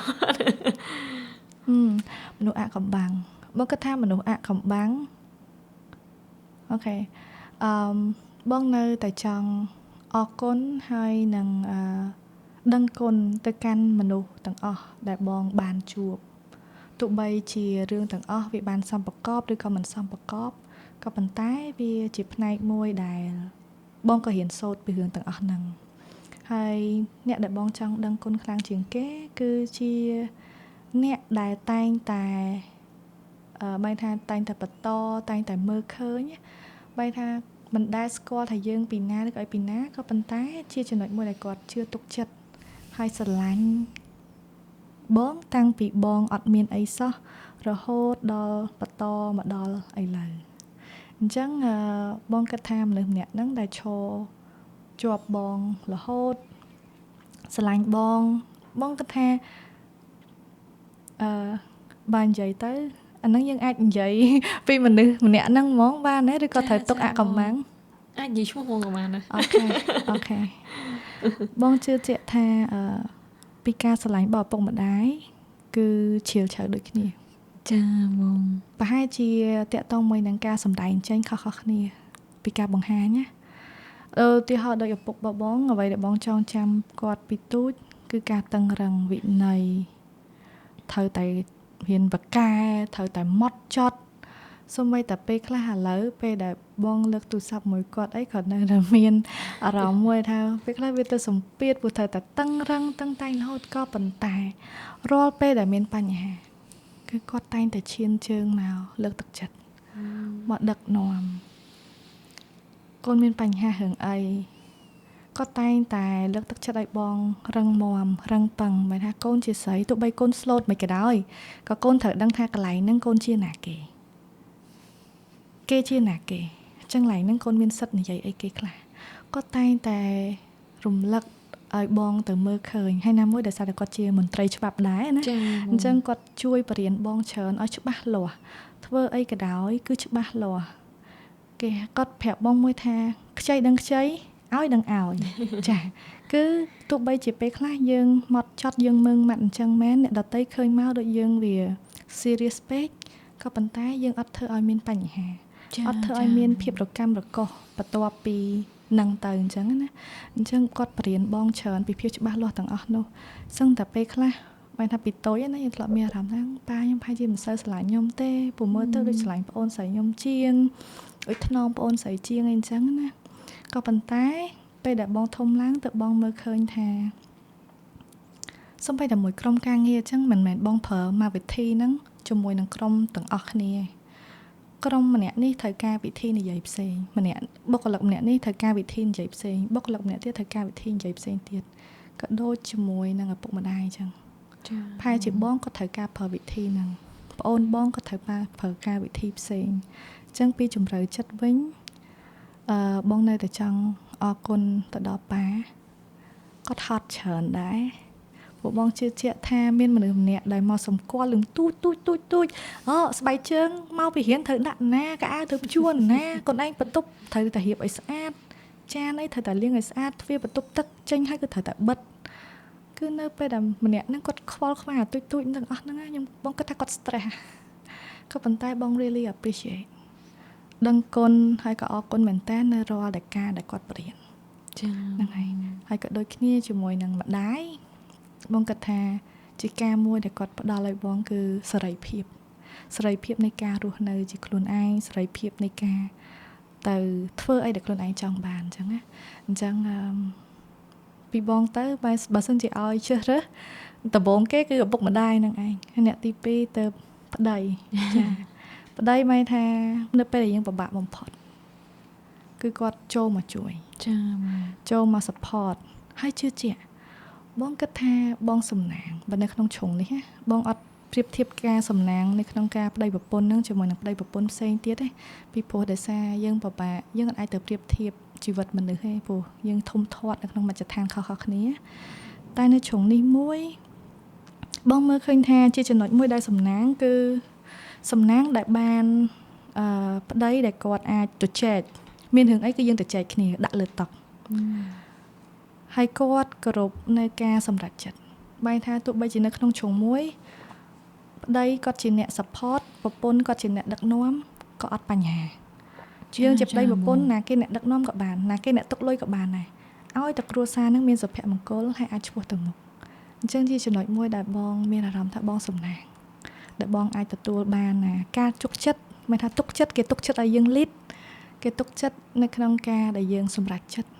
ដោយសារតែភាពជឿជាក់ភាពទំនុកចិត្តទាំងអស់ហ្នឹងវា form ឲ្យទៅជាសម្ព័ន្ធភាពនៃប្តីប្រពន្ធយើងគឺកាន់តែស្អិតល្មួតហ្នឹងហើយបែរថាដូចជាមនុស្សមួយអញ្ចឹងទោះបីមានរឿងពីណាមកក៏ប្តីប្រពន្ធយកដាក់លើតុនិយាយគ្នាទោះបីមានរឿងពីណាមកក៏ប្តីប្រពន្ធយកដាក់លើតុជាមួយគ្នាអញ្ចឹងហ្នឹងហើយបើសិនជាអ្នកដែលបងចង់អរគុណទី2គឺប្តីរបស់បងហ្នឹងហើយសុំម្នាក់ទៀតណាបងអ្នកទៀតគឺឪពុកម្ដាយក្មេកចាបងជឿជាក់ថានៅក្នុងពេលដែលវ័យដែលយើងរៀបការហើយយើងបានមនុស្សប្រុសដែលគាត់ស្រឡាញ់យើងគឺជាចំណុចមួយដែលថាសំណាងតែចំណុចមួយទៀតដែលបងគិតថាហិតតែសំណាងហ្នឹងគឺប្តីដែលគាត់ស្រឡាញ់ឪពុកម្ដាយអញ្ចឹងហើយទៅបងអត់ដែលមានជាបញ្ហាមួយនឹងខាងសាច់ថ្លៃទេហើយឪពុកម្ដាយក្មេកគាត់ក៏យល់ពីយើងគាត់ក៏យល់មិនថាគាត់ឃើញអីគាត់ប្រាប់ហ្នឹងចាពេលណាឃើញអីប្រាប់ហ្នឹងគឺបងអរគុណគាត់ដូចជាកញ្ចក់មួយអញ្ចឹងពីព្រោះពេលខ្លះនៅពេលអ្វីដែលបងធ្វើបងមើលអត់ឃើញខ្លួនឯងទាំងអស់ទេ អញ្ចឹងហើយដែលមនុស្សជុំវិញបងដែលគាត់ជាកញ្ចក់នៃការបង្ហាញថាគាត់យល់ឃើញមិនដែរគាត់ហ៊ានឲ្យមតិយោបល់គាត់ហ៊ានកែតម្រូវចាអញ្ចឹងហ្នឹងដែលជាចំណុចមួយដែលបងចង់អរគុណទៅកាន់ឪពុកម្ដាយក្មេកហ្នឹងហើយដែលធ្វើឲ្យបងហត់តែមានបែរថាទំនុកចិត្តនៅក្នុងការឆ្ពោះទៅមុខទៀតហើយជឿជាក់ថានឹងបន្តឲ្យខ្លួនឯងបែរថាអត់បិទណាបើកទទួលយកមតិយោបល់ពីគ្រួសារពួកបងជឿជាក់ថាក្តីស្រឡាញ់ដ៏ស្មោះសរបំផុតគឺនៅពេលដែលគាត់ឃើញអីក៏គាត់ហ៊ាននិយាយហ្នឹងចាអាហ្នឹងគឺជាក្តីស្រឡាញ់មួយដ៏ស្មោះសរចាបងមានប៉ុណ្ណឹងអរគុណបងមែនតើចូលការចែកម្លែកវគ្គនេះក៏ដូចជាចែកម្លែកទាំងអស់ថ្ងៃនេះនាំបងនិយាយពីជីវិតកាលពីក្មេងប៉ុន្តែក៏បានរៀនសូត្រពីបងច្រើនពីក្មេងស្រីម្នាក់ដែលពេលដែលខ្ញុំស្ដាប់ដំបូងទៅមានអារម្មណ៍អូយថាតើនឹងត្រូវដោះស្រាយជាមួយនឹងឧបសគ្គក្នុងជីវិតបែបណាឃើញថាបងប្អូនថាបានស្ដាប់ពីការតស៊ូរបស់បងស្រីរហូតមកដល់ថ្ងៃនេះអញ្ចឹងអរគុណបងម្ដងទៀតសម្រាប់ការចូលរួមចែករំលែកថ្ងៃនេះហើយក៏អរគុណបងប្អូនទាំងអស់គ្នាដែលបានទស្សនាមកដល់ទីបញ្ចប់នេះហើយក៏សូមអភ័យទោសបើសិនជាខ្ញុំឬក៏បងនិយាយអីខុសឆ្គងអីគឺសូមអភ័យទោសបងប្អូនទាំងអស់គ្នាហើយក៏អរគុណបងប្អូនសម្រាប់ការគាំទ្រកម្មវិធីរបស់យើងជួបគ្នានៅអេពីសូតក្រោយទៀតចាសូមអរគុណជីឡូបាជំនួយខួរក្បាលបង្កើនការចងចាំ Mega We Care